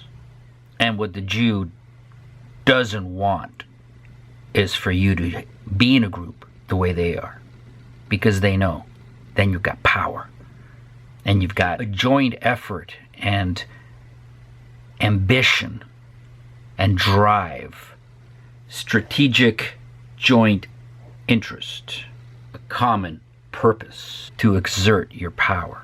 So going on with my comment with this woman, we're talking about, remember what we're talking about. This is a very interesting situation that highlights and illustrates for you female mate selection. Female mate selection. And it's not what you thought it was. This is not an alpha male right here. This is not a fucking alpha male. And she's not bad looking for her age. Are you guys running around with her? No, you're not. Am I? probably wouldn't have a chance. Probably wouldn't have a chance. On her first day, I'd be arguing with her. Even if her ideology is close, I'd still be arguing with her. I would dissect her whole life, her past. Doesn't like that. She wouldn't like that, would she? Who knows what I would find. Why did you do that? That was a pretty stupid thing for you to do, wasn't it? But anyway, I wouldn't get a second date. This guy did. This guy did. He's there to serve her. And he worked out very well. See? Can you fault them? You can't fault them. It works. The bottom line is it works. Well, I got no argument there. It works. But what I'm trying to do here is to deconstruct this whole situation and to explain to you why it works. Right? I'm not making a value judgment. If I was a woman, there's no way I would. I cringe at this guy. I absolutely cringe at him. But for a woman, I'm not a woman. See, this is what I mean. The difference between male and female nature, male and female sexuality. There's a vast difference there. Understand what I'm saying? And this illustrates it. She is the boss. She's the one with the pants on. And he knows it. She's the one with the pants on. And it's going to stay that way. As soon as that changes, he's gone. Because that's what she needs. She specifically picked him. Because women always do the picking. Okay, so she's responding to me. She says, thank goodness he's a type B. Two type A's would never work out together. She's right about that, see? She's studied psychology and all this and is waking up. She's in the process of waking, but she's not quite there yet because she doesn't have an alpha male who is developing her. There was nobody developing her. She did all this development herself. This is also a very interesting point. She did all the development herself. Why? Because how is a bunny going to develop a woman? A bunny is just there as a bunny, as a fluffy bunny on her bed, like a stuffed animal. And he's always supportive, which means nothing. So she goes on and says, I wonder if Mayor Friedman and Ray Roseman, Friedman and Roseman, were aware of Bowlby's attachment theory. She's a victim of Jew psychology, right there. You may be familiar with this, and for those who aren't, there are 4 predominant attachment styles, 1 secure and 3 insecure. No. Forget garbage. Forget Jew garbage, please. Avoidant, dismissive, anxious, preoccupied, and disorganized. No. What's fascinating is that secure attachment is considered type B. Secure attachment is considered type B, while insecure, avoidant, dismissive considered type A. So she thinks that an alpha male is insecure, avoidant, and dismissive. And then she says anxiety and preoccupied is type C and disorganized is type D. How apropos that those considered type A fit the attachment style of type A, avoidant, dismissive, and those that you consider derisive are considered secure. Who considers them secure? Who considers them secure? They're dependent, yes. The type B is dependent. It's dependent on social interactions. A type B is dependent on personal attachments, on personal relationships, because they are followers. They are not leaders. The type B is secure, according to her. Secure in what? What she's actually saying is that he serves her. You gotta, whenever you listen to a woman talk, you must interpret it. You cannot take the words that she utters literally, in a literal sense. It's got to be contextual, and for you to get the contextual meaning, you have to interpret it. So when they say one thing, they actually mean this.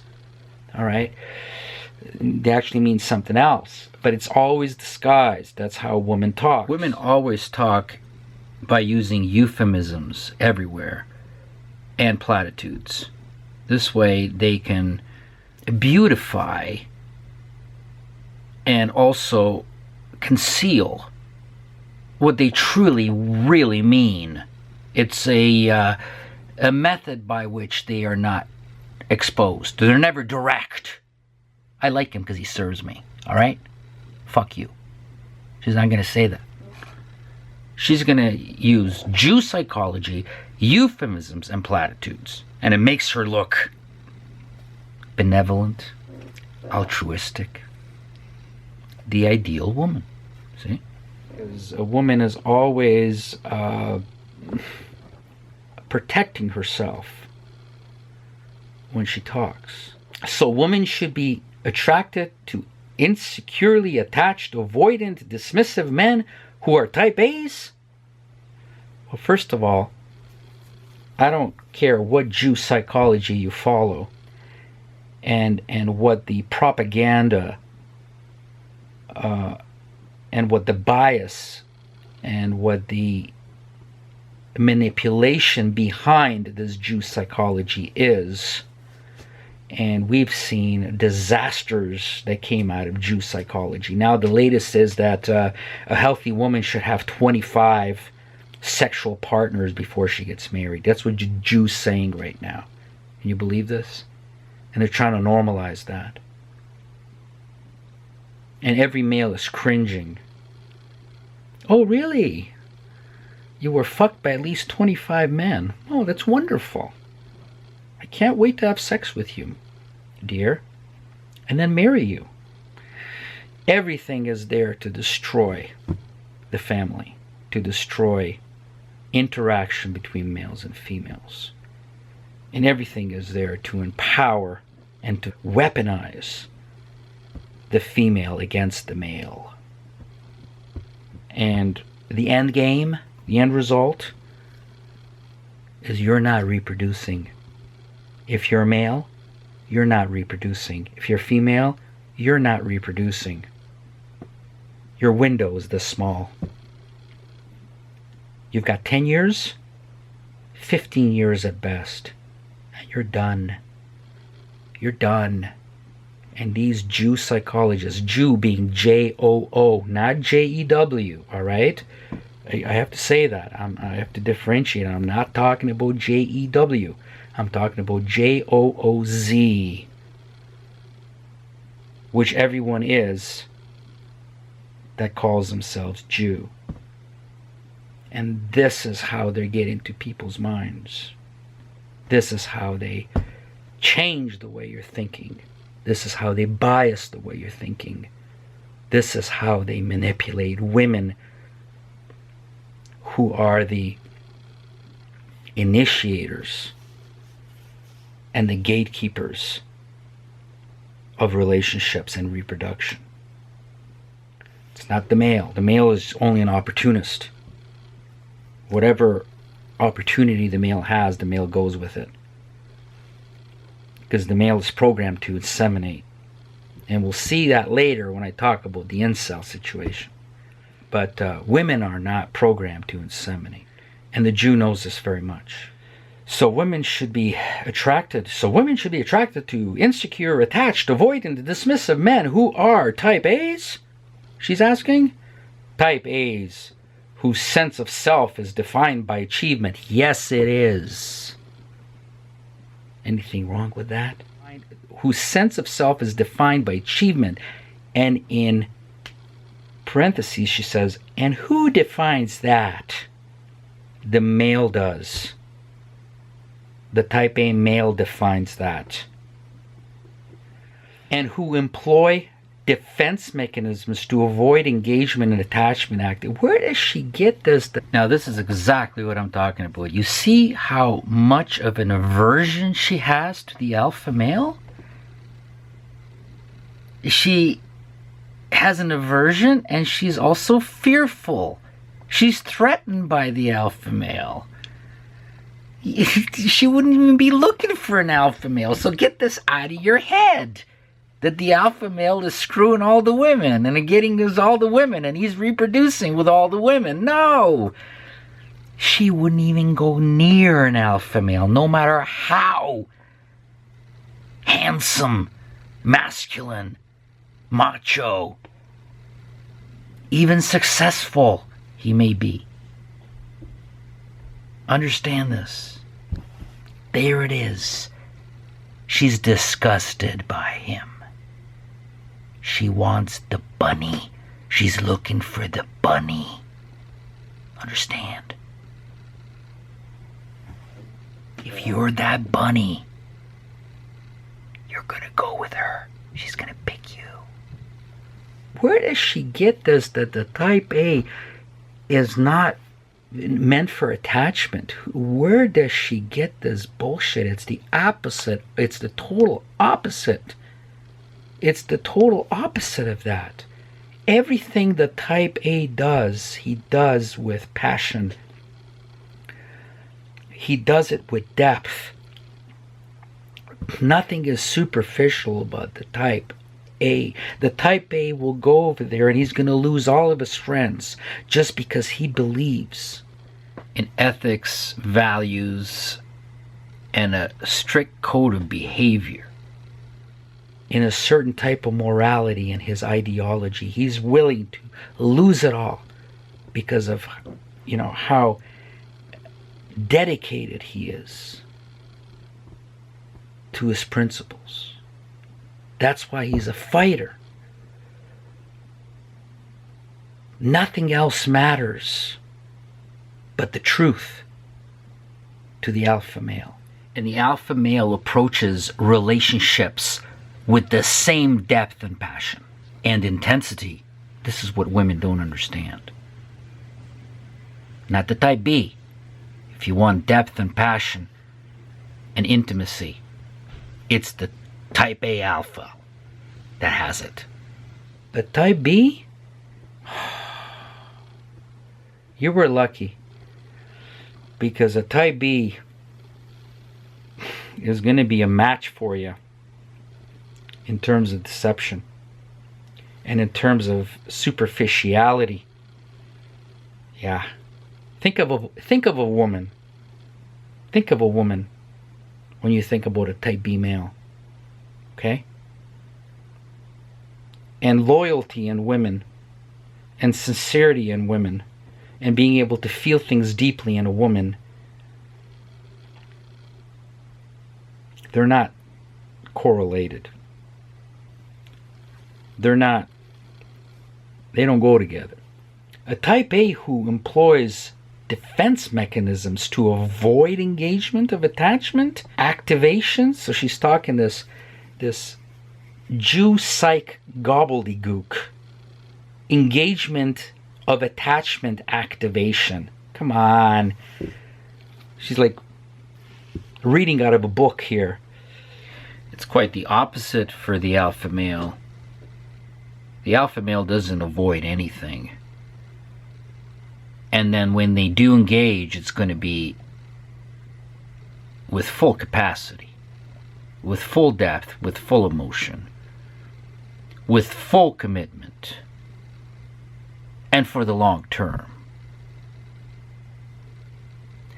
the alpha male does nothing half-ass. The alpha male is all about courage and intensity at all times. This is what women don't understand. Conversely, the type B male is all about doing everything half-ass, as long as it appears favorable to him. And then she has another question mark. She's, intimacy? Question mark? Yes.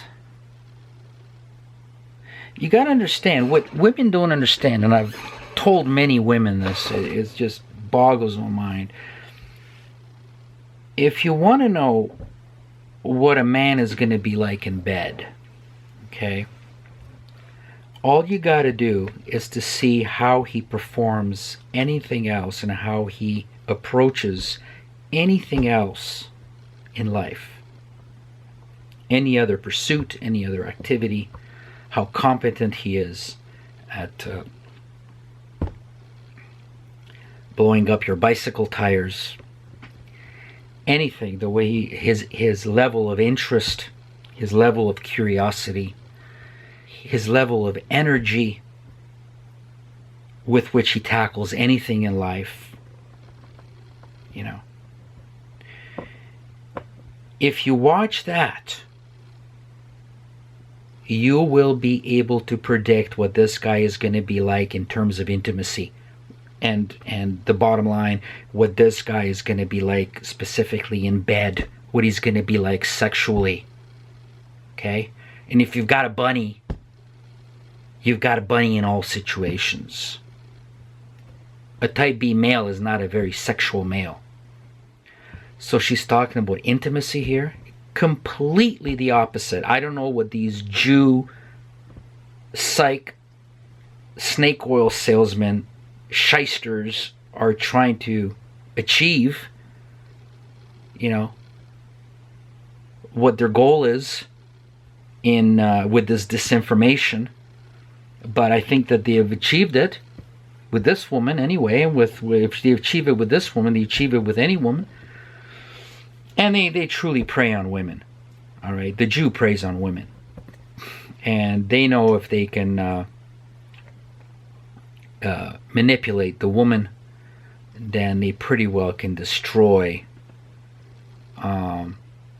relationships between men and women, because the women are the key element in any relationship, the deciding force.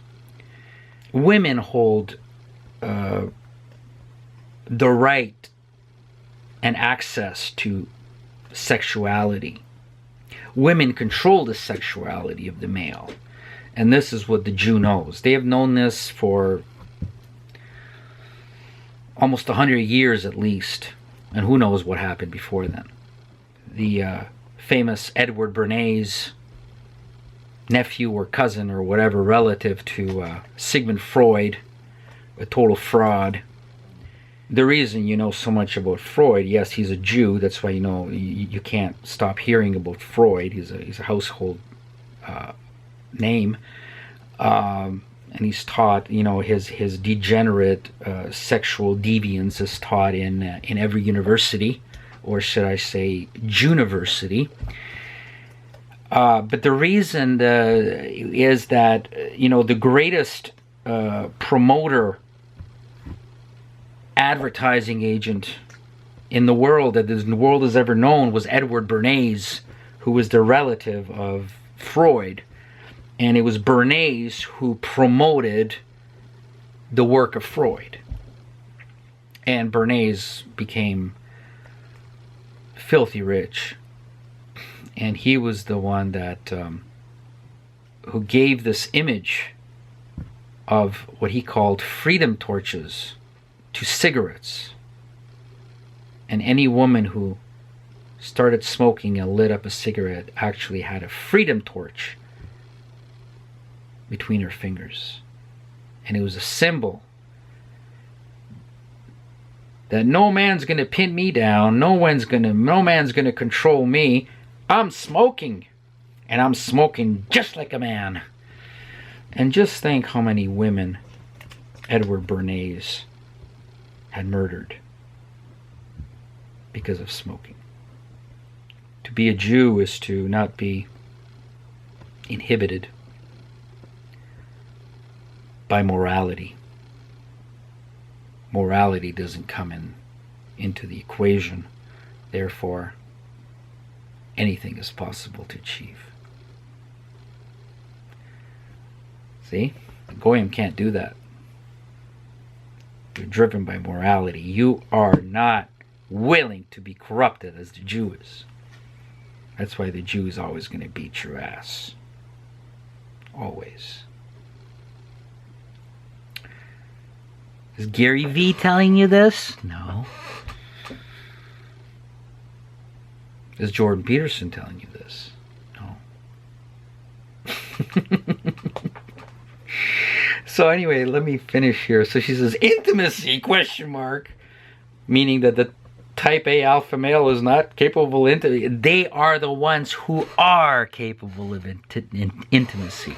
You've got it all backwards, lady. It is no surprise to me, after all, the research I've done. Oh, really? You've done a lot of research. How many Jews have you been reading? The research I've done on cybernetics and social engineering, that secure attachment is derided and insecure attachment is seen positively. Because in cybernetic language, positive means closed loops and negative is open loops, learning. Secure attachment. Well, she's sort of correct on this, but totally confused. Totally confused. It is true that social engineering depends on people who have no attachments. As I said, individualism, forced individualism was the previous video that I've done. I did a whole video on forced individualism and why it is so important for them to promulgate individualism, what they call individualism, which is a twisted meaning of a word. What they really mean is isolation and deracination. That's what they mean. So you got the two here confused. It is the type A alpha male who is going to be opposed to social engineering, because the type A alpha male cannot be controlled. It's the type B bunny who is born to be controlled. Absolutely born to be controlled. And that's what you got for husband right there. And you know who's controlling your husband? You are. And that's why, specifically why you picked him. Specifically why you picked him. And you would never pick an alpha male. You would storm out of the coffee shop if you ever ran into an alpha male. Guarantee it. That's what I would tell him. It's totally convoluted here, the way her understanding is. She had no idea what she has no comprehension of what she was understanding here. She's got the two completely, when it says negative, she says when open loops, yes, there is derision from the Jew towards anyone who is so-called closed loops, closed individual, of course, because they cannot indoctrinate that individual. Those are the alpha males that the first thing they do under totalitarianism, which is absolute Jew power, right? What did the author Dostoevsky ask 30 years prior to the Bolshevik Revolution in Russia? What did he ask? He says, I wonder what the Jew will do when they acquire complete and total power. And 30 years later, the Jew showed him what they will do. An absolute horror. An absolute terror a nightmare of the worst kind, a decimation of humanity. So of course the Jew does not like somebody who resists programming, who resists slavery, who is not compliant. See, marriage and relationships between men and women is basically a dictatorship where the woman assumes control and the man is expected to be compliant and to serve the woman in terms of all her whims and demands. That is the definition of an easygoing man. Someone that every woman desires. And if you have the right personality, being a type B, beta male bunny, and if you're somewhat attractive, you are going to be successful with women, no question. You are what women are looking for. At least average. You will be able to be successful with women. See, what the Jew has always done when they assumed complete control, complete power of a nation, is that they killed immediately about 20% of the population, being the type A males, the best of the best, were eliminated because they are not compliant. They cannot be programmed. They cannot be re-educated. They cannot be enslaved. The JOOZ had done that repeatedly through every genocide which they conducted, being the Armenians, being the Soviet Union, being Vietnam, China, and on and on. The non-compliant male is highly undesirable by both Jews and women who will not be controlled, and that's the type A. And what the first thing they did is they killed about 20% of the population immediately.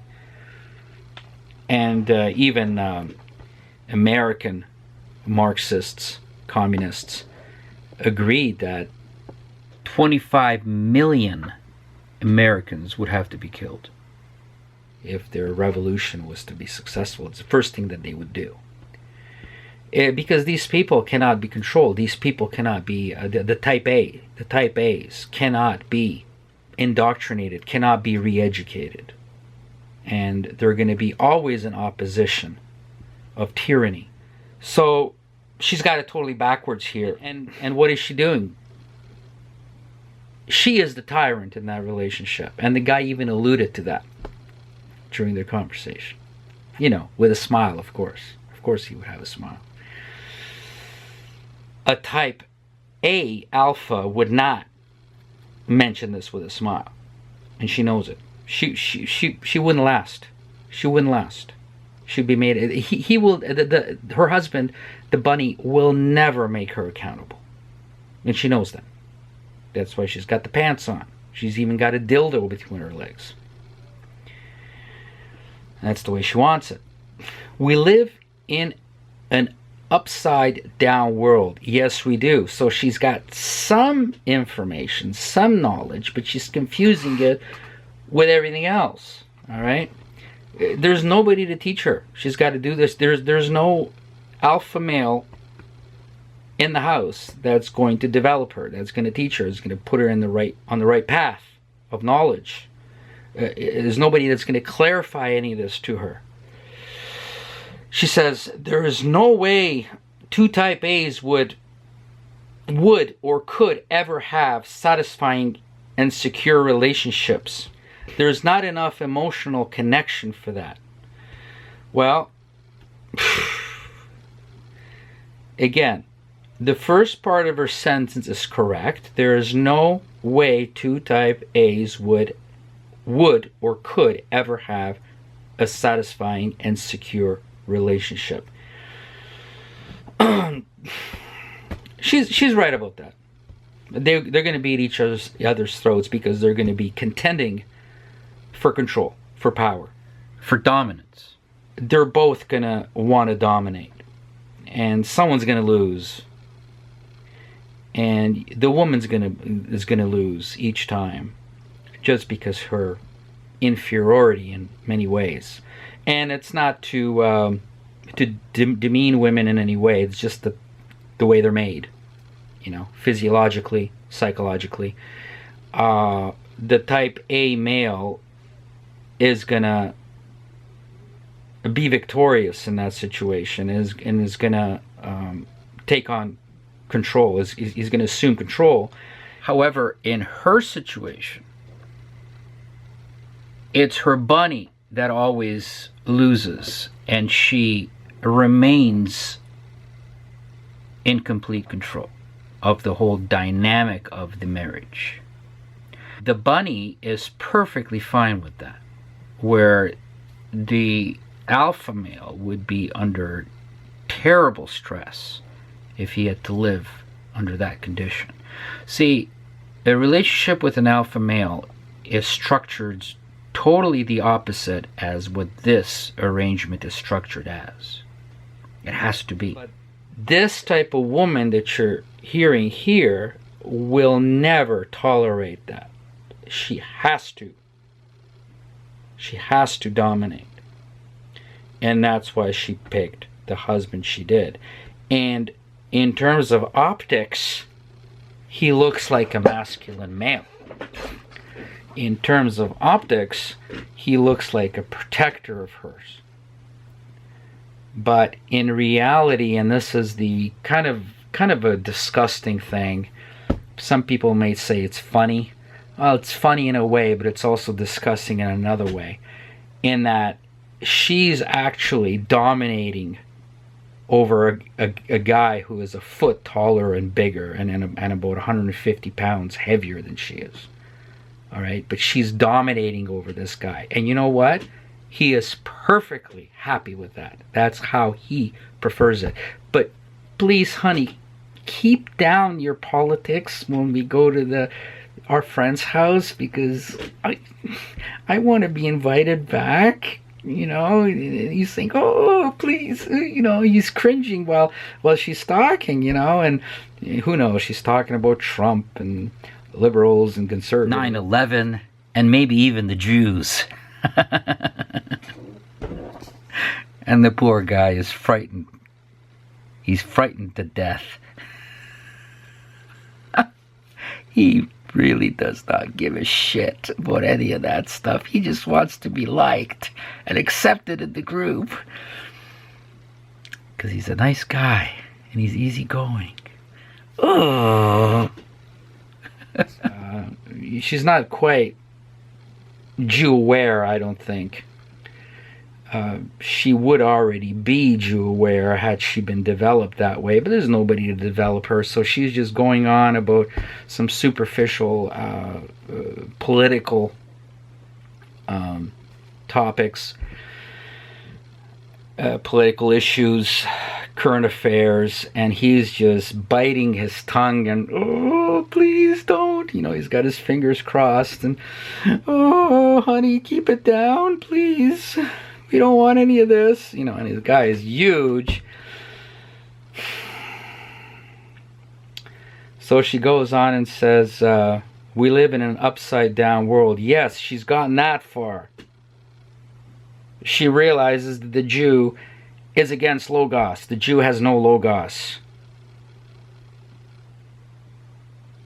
The Jew worships himself.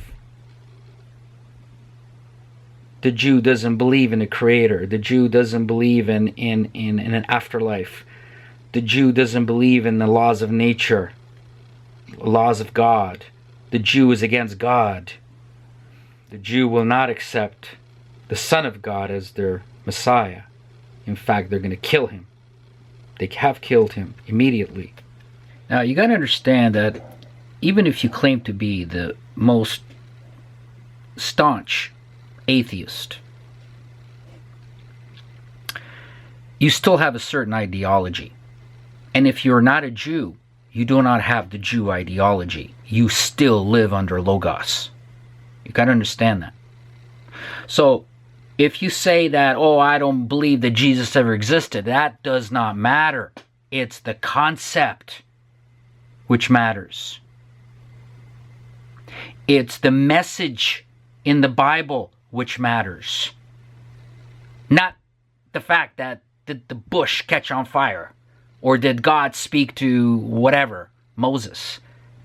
Doesn't matter. None of that matters. What matters is the ideology and the message behind it.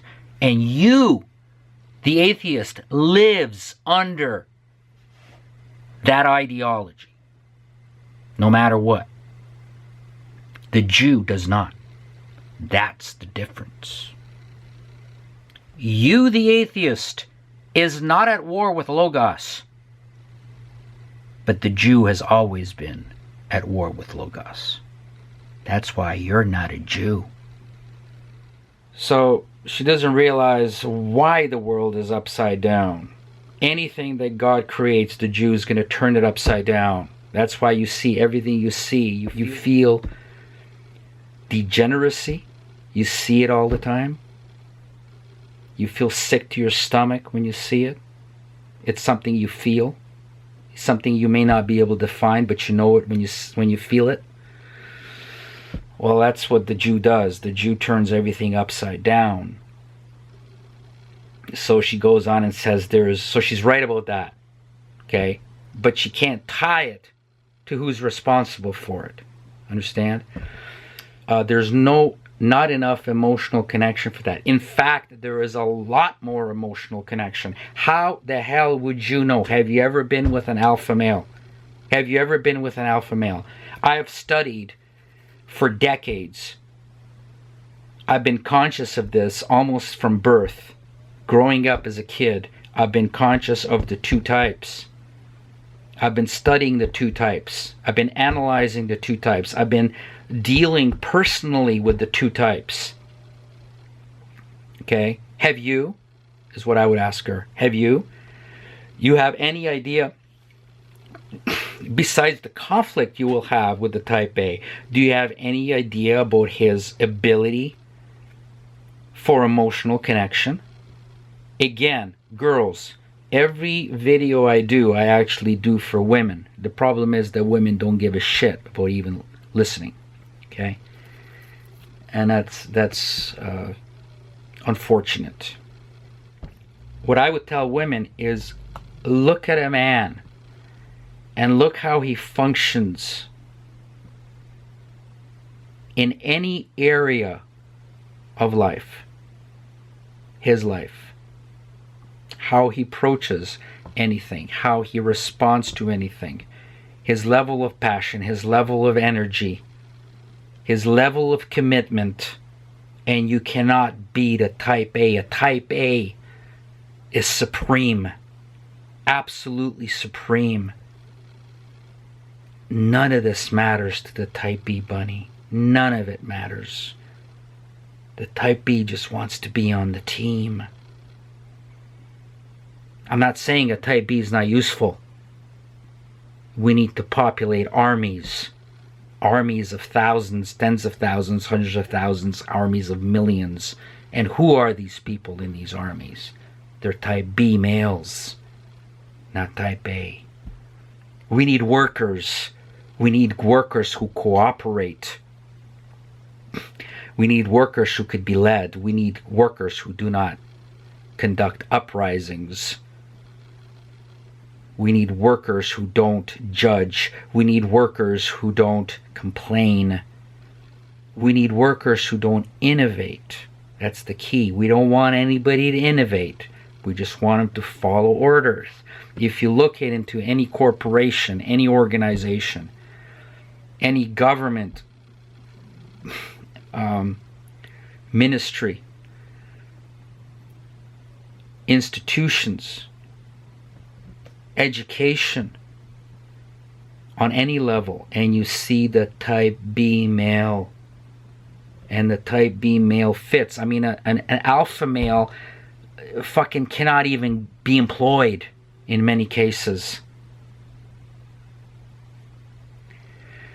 because he doesn't fit in. He goes into a situation and immediately he wants to either lead it, change it, or wants to get the fuck right out of there because he's powerless to do anything about it, so he gets the fuck out of there. Okay? But in terms of magnitude of emotional connection, the quantity of emotional connection, my God, do you ever have this backwards? Are you ever confused about this? Your bunny husband doesn't actually have very much emotional connection. He can't. That is why he doesn't give a shit about 9/11. That is why he doesn't give a shit about politics. He doesn't give a shit about your stupid conspiracy theories about the Jews running the world. He could care less. You know why? Because he doesn't feel it. He doesn't feel it inside. He has no passion. All he wants is, honey, can you please keep it down? Can we talk about this after?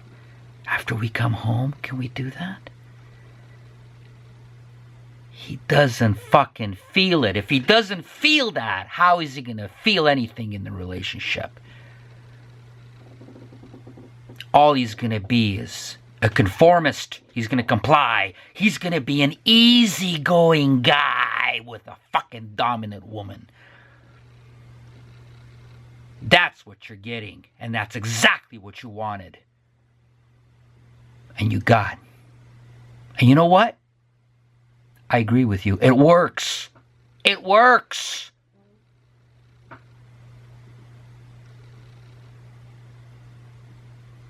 But I want you to see why it works. I'm not putting you down that it works. I'm not disagreeing that it works, but I want people to understand why it works and why it wouldn't work with an alpha male. Supposedly the alpha male that's banging all the chicks. That's not what the girl wants, is it? No, no, no, no. No, no, no, no.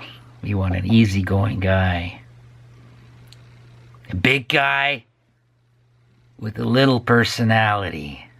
And most often, a little dick. That's right. That's what the girls want. Don't forget it, type Bs. Don't forget it. You couldn't be an alpha even if you wanted to, even if you tried. I love it when women are bragging about how emotional they are and how much they can feel and how sensitive they are and how compassionate they are and how much empathy they have. Oh, God. What fucking deception is this? You're the complete opposite of what you claim to be. The ideal woman image is what you want to project. And it's a lie. You don't feel it either. So where's the intimacy? Where's the fucking intimacy in that relationship? I can't see it. I can't even imagine it. How could it be? It's the big type B bunny capitulating to the dominant woman. That's what it is. Intimacy, my ass. There is no intimacy. There is no emotion. There is no passion. Because neither one of you feels it. Neither the type B nor the woman. The dominant, the domineering woman. But it works. See? But not in the way that you claim. No. It's the antithesis of what you claim. But of course, if you were to admit it, it would bring you all kinds of shame. You would be found out. You would blow your cover. This is not debatable here. This is fact. So she says, I don't need any partner to be like me. I prefer someone who challenges me in ways that are different from myself. Exactly. You don't want any... See, you got to do translation. You got to understand what she's actually saying. Now, most people would read that and say, oh, she's right. Or, it's like, oh, I agree with what she's... No. You don't even understand what she's saying. What she's saying is, I don't need any partner to be like me. I don't need a partner to be dominant the way I am. I don't need a partner to be controlling the way I am. I'm going to be in control. You hear me? That's what she's saying. I prefer someone who challenges me. Here's a Jordan Peterson word with a meaning totally twisted, with a twisted meaning connotation here. Challenges me. Challenges is a nice word. I mean, I want to be challenged intellectually, but that's not what she's saying. I prefer someone who challenges me in ways that are, here it is, that are different from myself. Okay? So she's actually saying, I don't want any man to challenge me, because I won't accept it and I won't be able to handle it. And what am I saying? Let me at her. I'll challenge you for sure. There is no different ways of challenging someone. You either challenge them or you don't challenge them. Why are there certain good ways to challenge somebody and certain bad ways to challenge somebody? That doesn't make sense to me. I prefer, this is key, I prefer someone to challenge me in ways that are different from myself. Yeah, right. Because you really want to be different than who you really are. No, you would never accept that. What you're saying is you don't want any man to challenge you, especially in a relationship. You want the bunny to be right there, fluffy, soft, and on the bed. And you put him on the bed, and he stays on the bed. Like a stuffed animal. That's what he is. And then she says, no one can stifle another. That is an inside job. Whatever Jew psychology you got that one from, I have no idea. I have no idea what that means, stifle. Well, a bunny will never challenge you. So you think that the bunny will not stifle you, but the bunny is actually stifling you.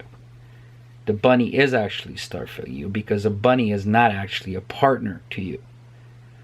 This is where a type A can actually be a partner to you, because you both have the same passions. The bunny husband has none of your passions, has none of your level of passion, has none of your convictions. He has no convictions. All he wants to do is to be popular and to fit in. That's his main goal. And he thinks you're a little bit or quite a bit pathological, actually. And he wishes you wouldn't be like that. But at the same time, he loves to be controlled. The 6'4", 6'5", 300-pound guy loves to be controlled by a little woman. And neither of you would have it in any other way. So I replied again to that reply, and I said, I do not mean to offend you here. It's just a topic of my concentration. This is not so much a statement on the type B male, actually, but a study of female mate selection. And that's what this video is about. For you, I would suggest to stay away from all the Jew psychology and lingo. It will only mess you up and send you down a degenerate path.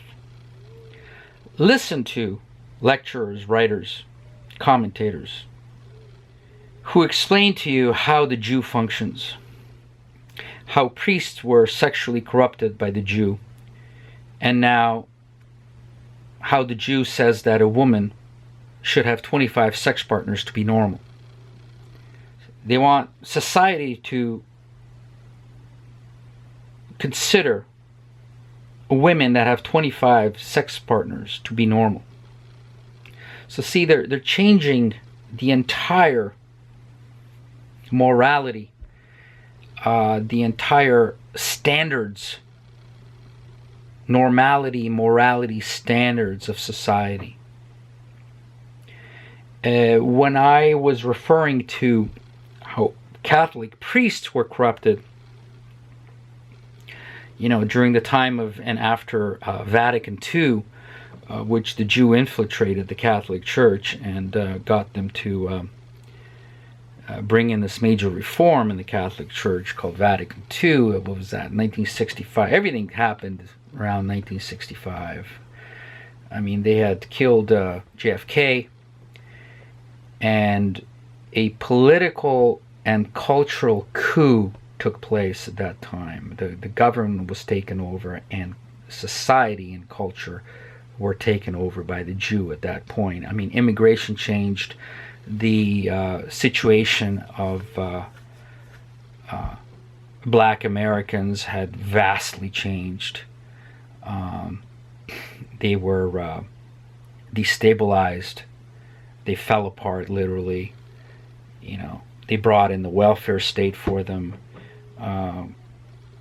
Women were being paid not to have husbands, to have kids out of wedlock.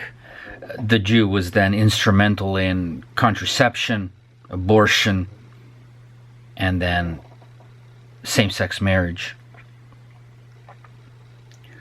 So everything in terms of traditional culture, the Jew turned upside down and destroyed. So she's right about how everything is it's an upside down world. The Jew turned everything upside down. See, the Jew is trying to always improve the world. If you could actually believe that. So that's what I was referring to, so priests were corrupted in that the Jew psychologists came out with the notion that no human being can be considered a mature human being unless they have sexual intercourse or sexual relations. And they were directing this right to the priests who took a vow of celibacy, right? Everything is built upon that celibacy, right? Their whole identity, right? And so pretty soon, priests were corrupted. And then the homosexuals moved in to the Catholic Church, which is exactly what the plan was. And a lot of priests left the priesthood. They married nuns or whatever they did. They got into pornography or whatever. Because, of course, they weren't mature human beings unless they acted out their sexual drives and possibly perversions. I will be doing a lecture on how the modern woman is solely the product of the Jew. So this lecture is part of that. Hopefully, if the Jew allows me, I will be doing more lectures on this, how, everybody is, the modern male, just kind of got hit by a train from behind. They don't know what happened to their world because they feel women have changed so much, and women have changed so much. And why did women change so much? So that it becomes basically prohibitive to be in any relationship with a woman. I understand the MGTOW thinking. And basically, men have no choice. Men can no longer be in a relationship with a woman because women have become weaponized, right? And you got to understand that women had no power. Men had no power. Men had no privilege. Women had no privilege. They were equals. They needed each other. Remember my my lecture on need? To get into any relationship, you have to have a need for someone. And in traditionalism, which we had in the past, before the Jew got a hold of women, before the Jew got a hold of relationship dynamics, men and women had a need for each other. A need on many levels for each other. And traditionalism, everybody found, or almost everybody found, their partner. And what the Jew has done is they wanted to put an end to that. So now people are not even able to get together. They're totally antagonistic against each other, men and women. They have been taught to be, especially women. Men were fell victims to derision in every area of life. In every institution, men have become second-class citizens, just somebody to kick. But women have been elevated and weaponized and used as ammunition for the Jew. They're proxy warriors. They're revolutionaries for the Jew. They're Jew agents. Every woman, just from the fact that they were privileged, they were artificially privileged against men. And that privilege, that empowerment, all comes from the Jew and is carried out by Jew lesbian feminists. The Jew lesbian is the spokeswoman for the modern woman. And you women have allowed that because of the incentives that you received. You no longer have to be dependent on a man. But boy, you lost a lot. I'm going to be talking later on about everything that you've lost, that women lost. But anyway, let's just get back to this. So I'm writing back, and I'm saying, yeah. So I will be doing a lecture on how the modern woman is solely the product of the Jew. In case you wondered, where did this modern woman come from? You think these women got smart, and they got vicious, and they got organized and funded, and they got empowered all by themselves and vindictive all by themselves like this to go against men? No. They were made to be like that, and they were given control so that they can usurp men in every area of life. Usurp men. And with no recourse, with no accountability, and in fact, with full support and encouragement. That's what you are facing when you're in contact with any woman right now. So I go on and I say, you are greatly mistaken about the closeness and attachment capabilities of the type A alpha male. It is in fact the opposite of what you have read from Jew sources. The type A is a much deeper, emotional, committed individual.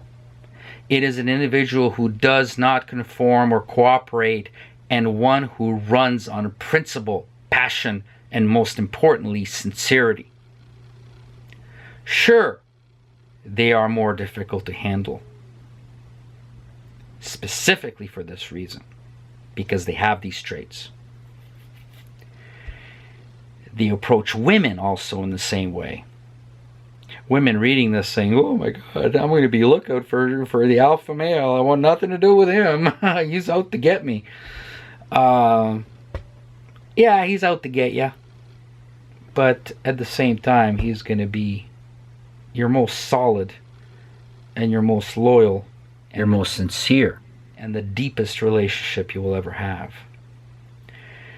The alpha cannot be controlled by a woman, and that is the woman's primary incentive, to control the man.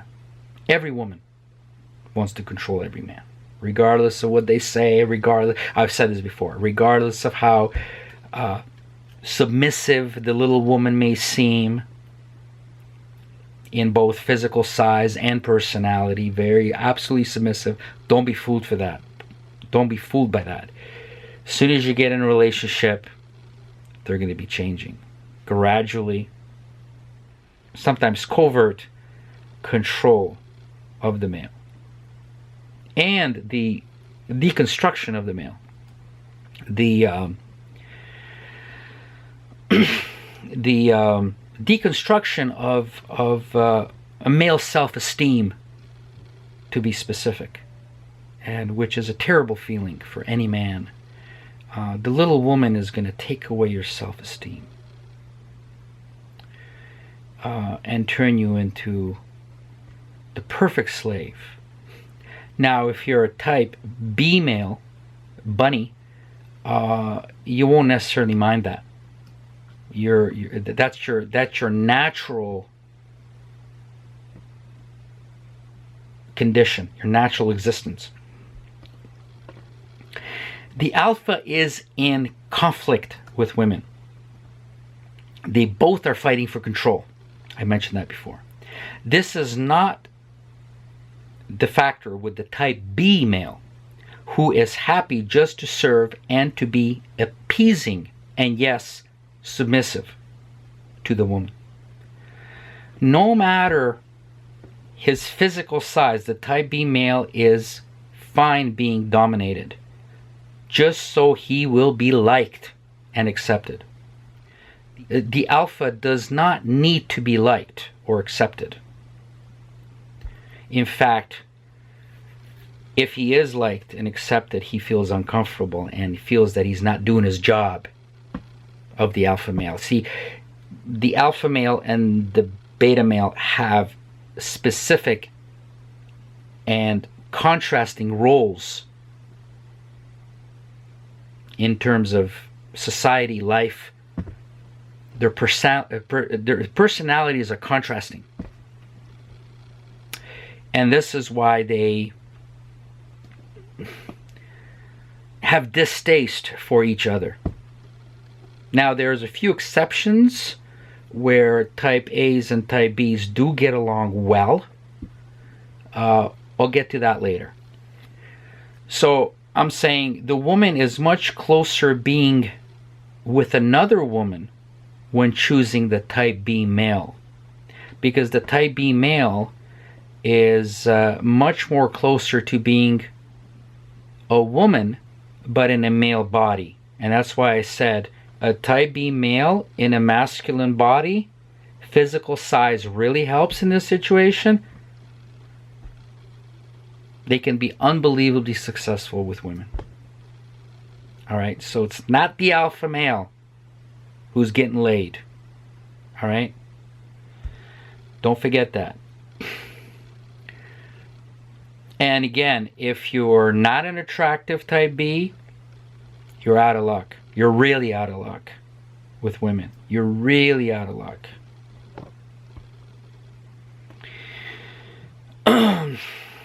But if you're an alpha male, you're out of luck also. Let me just specify something here. If you're a beta male, type B, bunny, you are out of luck because of your looks. If you are not attractive. If you're a type A alpha male, you're out of luck because of your personality. And you also may be out of luck because of your looks, if you're not attractive as an alpha male. So, in effect, you have a worse if you're an alpha male with women, because you're out of luck because of your personality, and if you're not attractive, you're out of luck because of your looks. Two things going against you if you're the alpha male. While if you're a beta male, you only have one thing go against you, and that is if you're not particularly attractive. But your personality as a beta male is exactly what the woman's looking for. A woman gets actually quite nervous around the alpha male and insecure around the alpha male, as this woman is proving to you in her written response. All right? So she is, any woman would be insecure around the alpha male.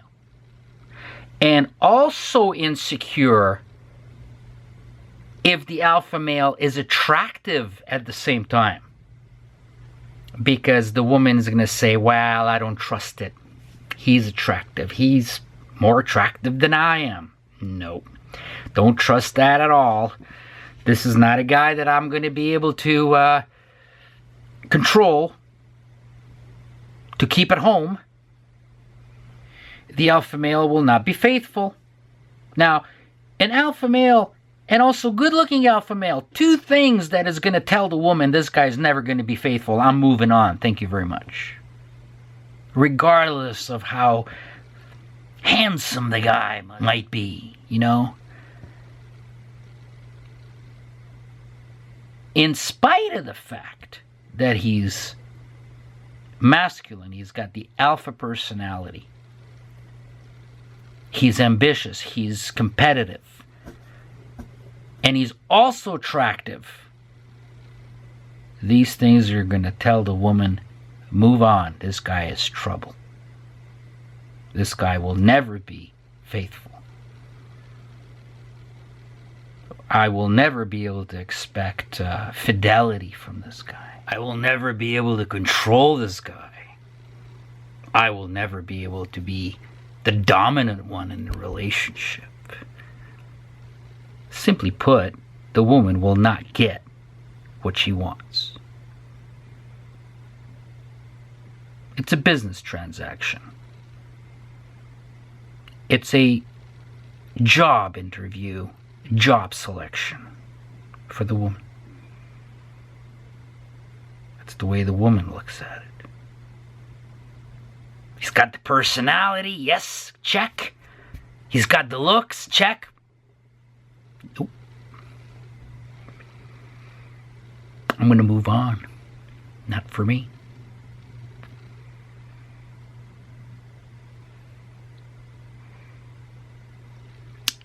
The woman knows who to call. The woman knows who to call. Who does she go with? She's going with the type B beta male. And if he's attractive, that's a plus. She is not going to be threatened. She's not going to be insecure in that situation with the beta male. Women are not looking for adventure. Women are not looking for a risk. They have risk aversion. Women are looking for safety, security, and stability. And even though the woman is completely wrong, and it's not as simple as she would determine that it is, assume that it is, she will reject the alpha male. Because everything about the alpha male tells the woman that this is not the guy that's going to provide stability, security, and loyalty. So I'm replying to her by saying, I have set men straight constantly. The type B male has his delusions that women are looking for the alpha male only, and only alpha males get laid. In fact, the opposite is true. Women both despise and are afraid of the alpha male and label him with all kinds of pathological names and tendencies, as you have done. I'm telling her this. So in taking Donald Trump as an example, once again, just because of how salient it was, the way women and also many type B males reacted to Donald Trump, responded to Donald Trump with vitriol, effectively vitriol, and why that is. You know, I'm not talking about liking or disliking his merit in terms of politics. When it comes to Donald Trump, I'm just specifically talking about his personality type. And you know, I mean, Donald Trump is under the thumb of the Jew, who he owes a lot to. The Jew bailed him out, so he works for the Jew, no question. It has become apparent now. But in terms of his personality, if you can recall, you could pretty well pick out who the type B males were and women, because they immediately were despising this individual as a piranha. He hadn't done anything against them, really. He's not a racist. He's not a misogynist. He's nothing really. Nothing really bad. Nothing more that's overlooked when it is displayed by a Jew, a well-known Jew, a famous Jew, you know, in media or entertainment or politics, for that matter. But Donald Trump, just because he is an alpha male, he was immediately despised by every or almost every type B male. And that's what was interesting to me, to see that, the way they immediately responded to his personality type. And that's where you can see how the two male personality types are opposites and in opposition to each other. Constant opposition to each other. The response of the beta male is going to be in opposition to the response of the alpha male. They're going to respond totally differently to every stimuli, to every situation. That's the key. That's the key in understanding the two male personality types. And women are going to gravitate towards the male who is most similar to them.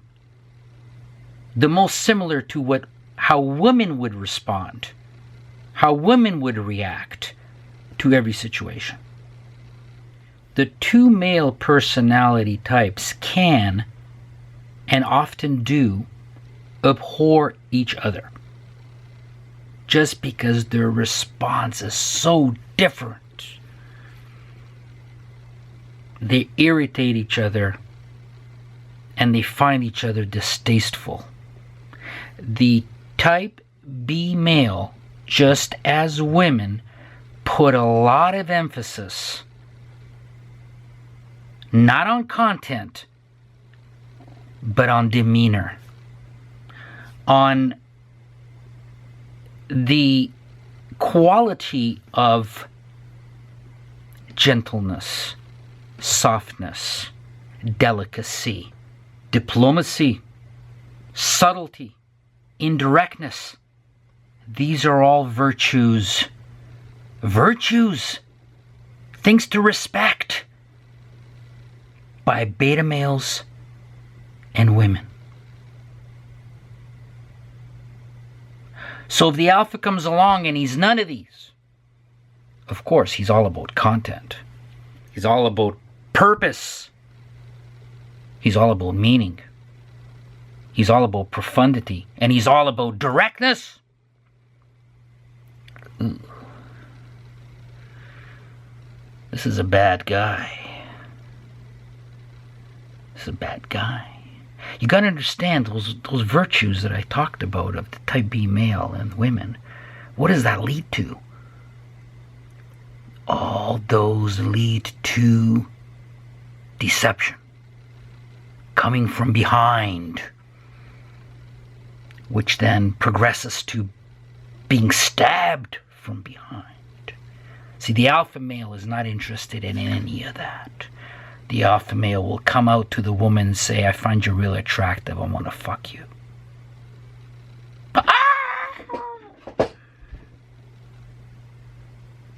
That's the end of that date. In most cases, with most women. Not all, but I'm talking most. That's a bad guy. That's a bad guy. He's ready to rape. He's ready to rape. Ooh. That's the guy the Jew media warned me about all my life. The white alpha male.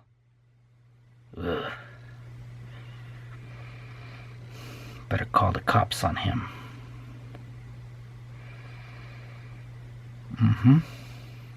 Now you get it?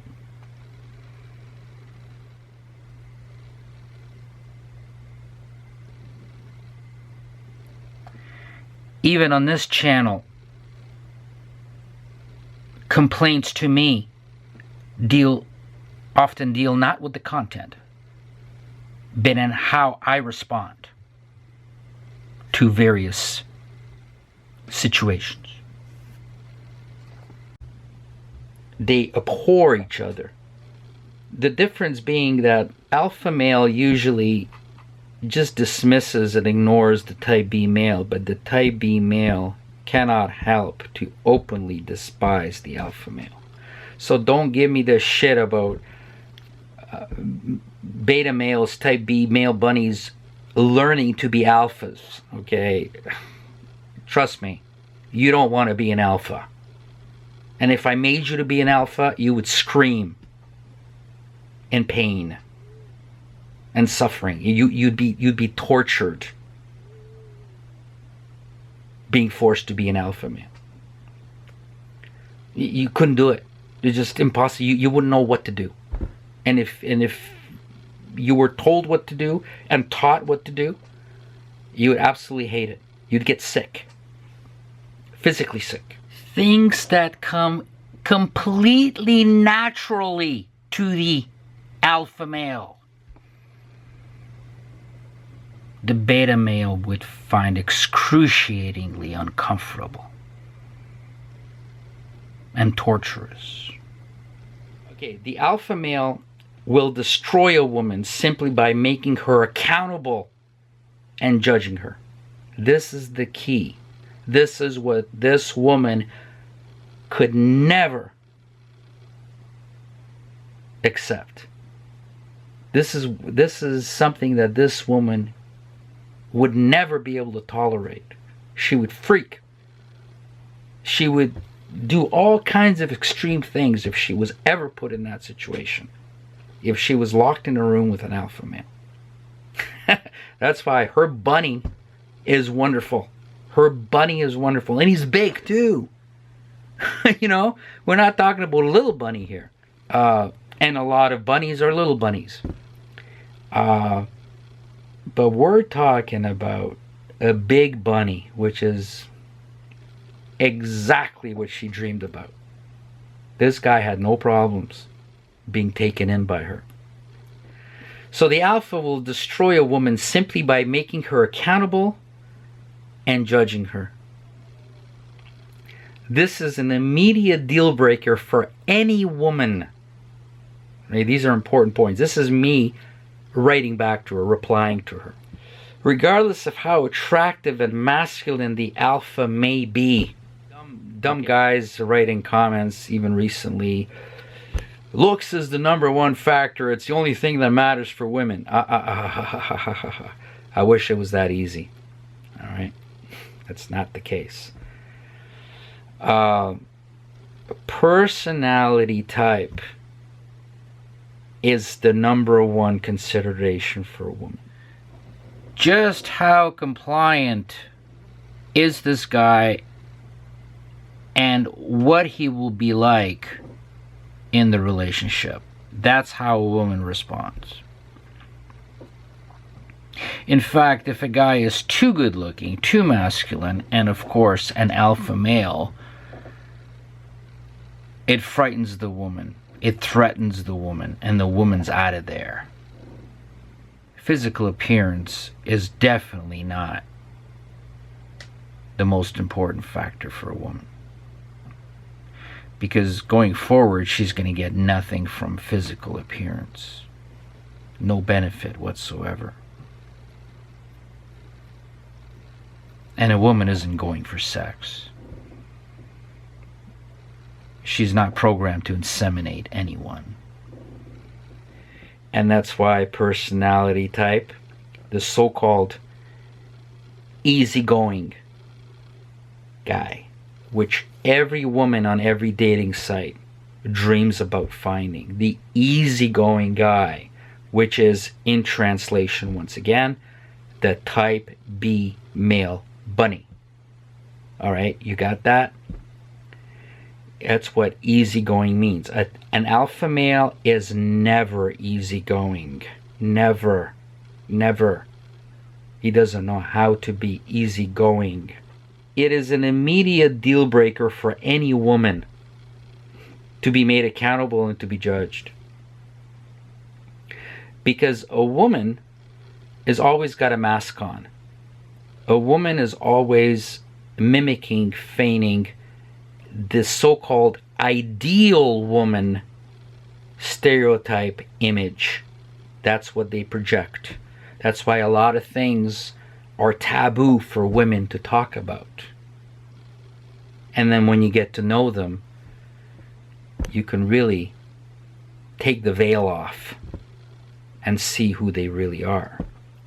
But there's a lot of deception going on, and there's a lot of clandestine, hidden reality about every woman. And of course, the alpha male is going to get to that. The beta male bunny will never even, most likely they won't even, well, they don't have the courage to go there anyway. And it doesn't matter to them because they're in the relationship for different reasons. The bunny wants to be accepted and liked. And whatever the woman does, well, doesn't matter as long as she accepts me, right? Where the alpha is not in the relationship to be accepted. The alpha also wants to be loving and protecting, but they want to lead. They want to do the development of the woman. They want the woman to be a partner. They want the woman to be a support in a supporting role. And they want the woman to serve them just as much as they serve the woman. Where the type B, that's not necessary. A woman can walk right over them. And the type B bunny says, "Can I have some more of that, please?" Regardless of how attractive or masculine the type A alpha may be, it's an absolute deal breaker, their personality is. Alright? So this is why an alpha is totally dumbfounded when they see women with less attractive, less competent, less energetic, less sexual, less masculine, less sincere type B males.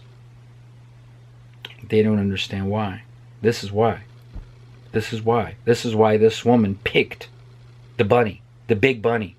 A big bunny, big bunny, who's saying, "Please, don't say anything when we get together at the party. Please don't say anything, please. But I really think the world is being destroyed. just please don't say it. We can discuss that at home between us. Just don't get into that conversation, please. Please. I know what they're like. I know what it's all about. So I go on, I say that women rather choose the feminine beta male. He's basically a woman in a male body. Then I go on and I say, anyway, most would not have even noticed anything here out of the ordinary.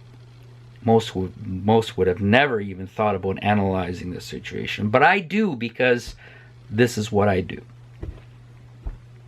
It was very interesting watching you two interact.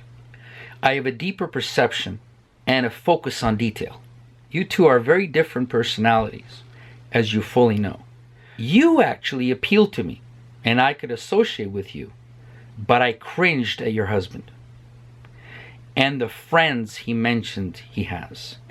He mentioned friends that he talked to, and he brought up some of these, what people would call conspiracy theories, and just the way the world functions. And he was saying that his friends were cringing at what he was saying. The bunny was talking to his bunny friends, because bunnies feel very good in a group and they hang around with other bunnies.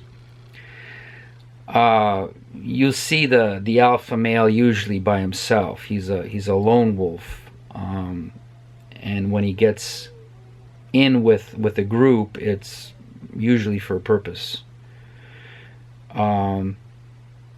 But a bunny doesn't need a purpose. A bunny just needs to socialize. That's his natural state of existence, a socialization. So I said, you actually appealed to me and I could associate with you, but I cringed at your husband and the friends he mentions he has. So his bunny friends were appalled and asked him, how could you be with a woman that's so different than you are? See, the big bunny's bunny friends were appalled at the bunny's wife, his wife's political views and her concentration, her ideology, if you will. The bunnies were all appalled at his wife's ideology, as if his wife was nothing less than Donald Trump. And they said, how could you be with such a woman? Can you imagine this? Well, a lot of you can.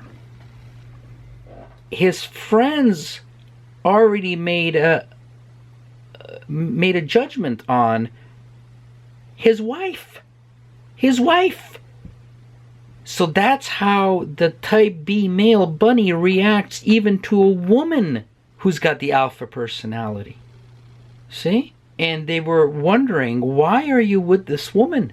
They were making a judgment on his own wife. Wow. I mean, she should have picked up on that. Well, she just dismisses it or whatever. She thinks, okay, maybe I am a little weird. Okay, whatever her ideology is and whatever she believes. Even if she's a Trump supporter, let's say. These bunnies would be appalled at her, and would say, how could you be with this woman? And I'm saying to her, how could you be with this man? See? What was appalling to me is how disassociated your husband was with all of your convictions. He truly did not care about any of it. He truly did not feel it inside. He truly had no passion for anything. All he was concerned about is that he is not going to lose friends, and everything will be smooth in the social setting. And he was hoping that she wouldn't bring up any of these topics, any of these political discussions. I was interested in how unimportant any of what you believed in, how unimportant this was to him, and how he tolerates you but cannot feel any of your convictions viscerally. He is more interested in maintaining his social standing. I know the type B male very well and have been at odds with him all my life. So that was our little interchange so far, and I identified this situation immediately based on the type B beta male bunny personality, in contrast with a domineering type A female, alpha female. I wanted to illustrate to you in a real life situation how females function, how the domineering female functions, and the general selection process and choice of the female. I wanted to bring you the absolute reality of this situation in order to clarify the way the female behaves in mate selection. The sexual strategy of the female. Thanks for watching, if you made it this far.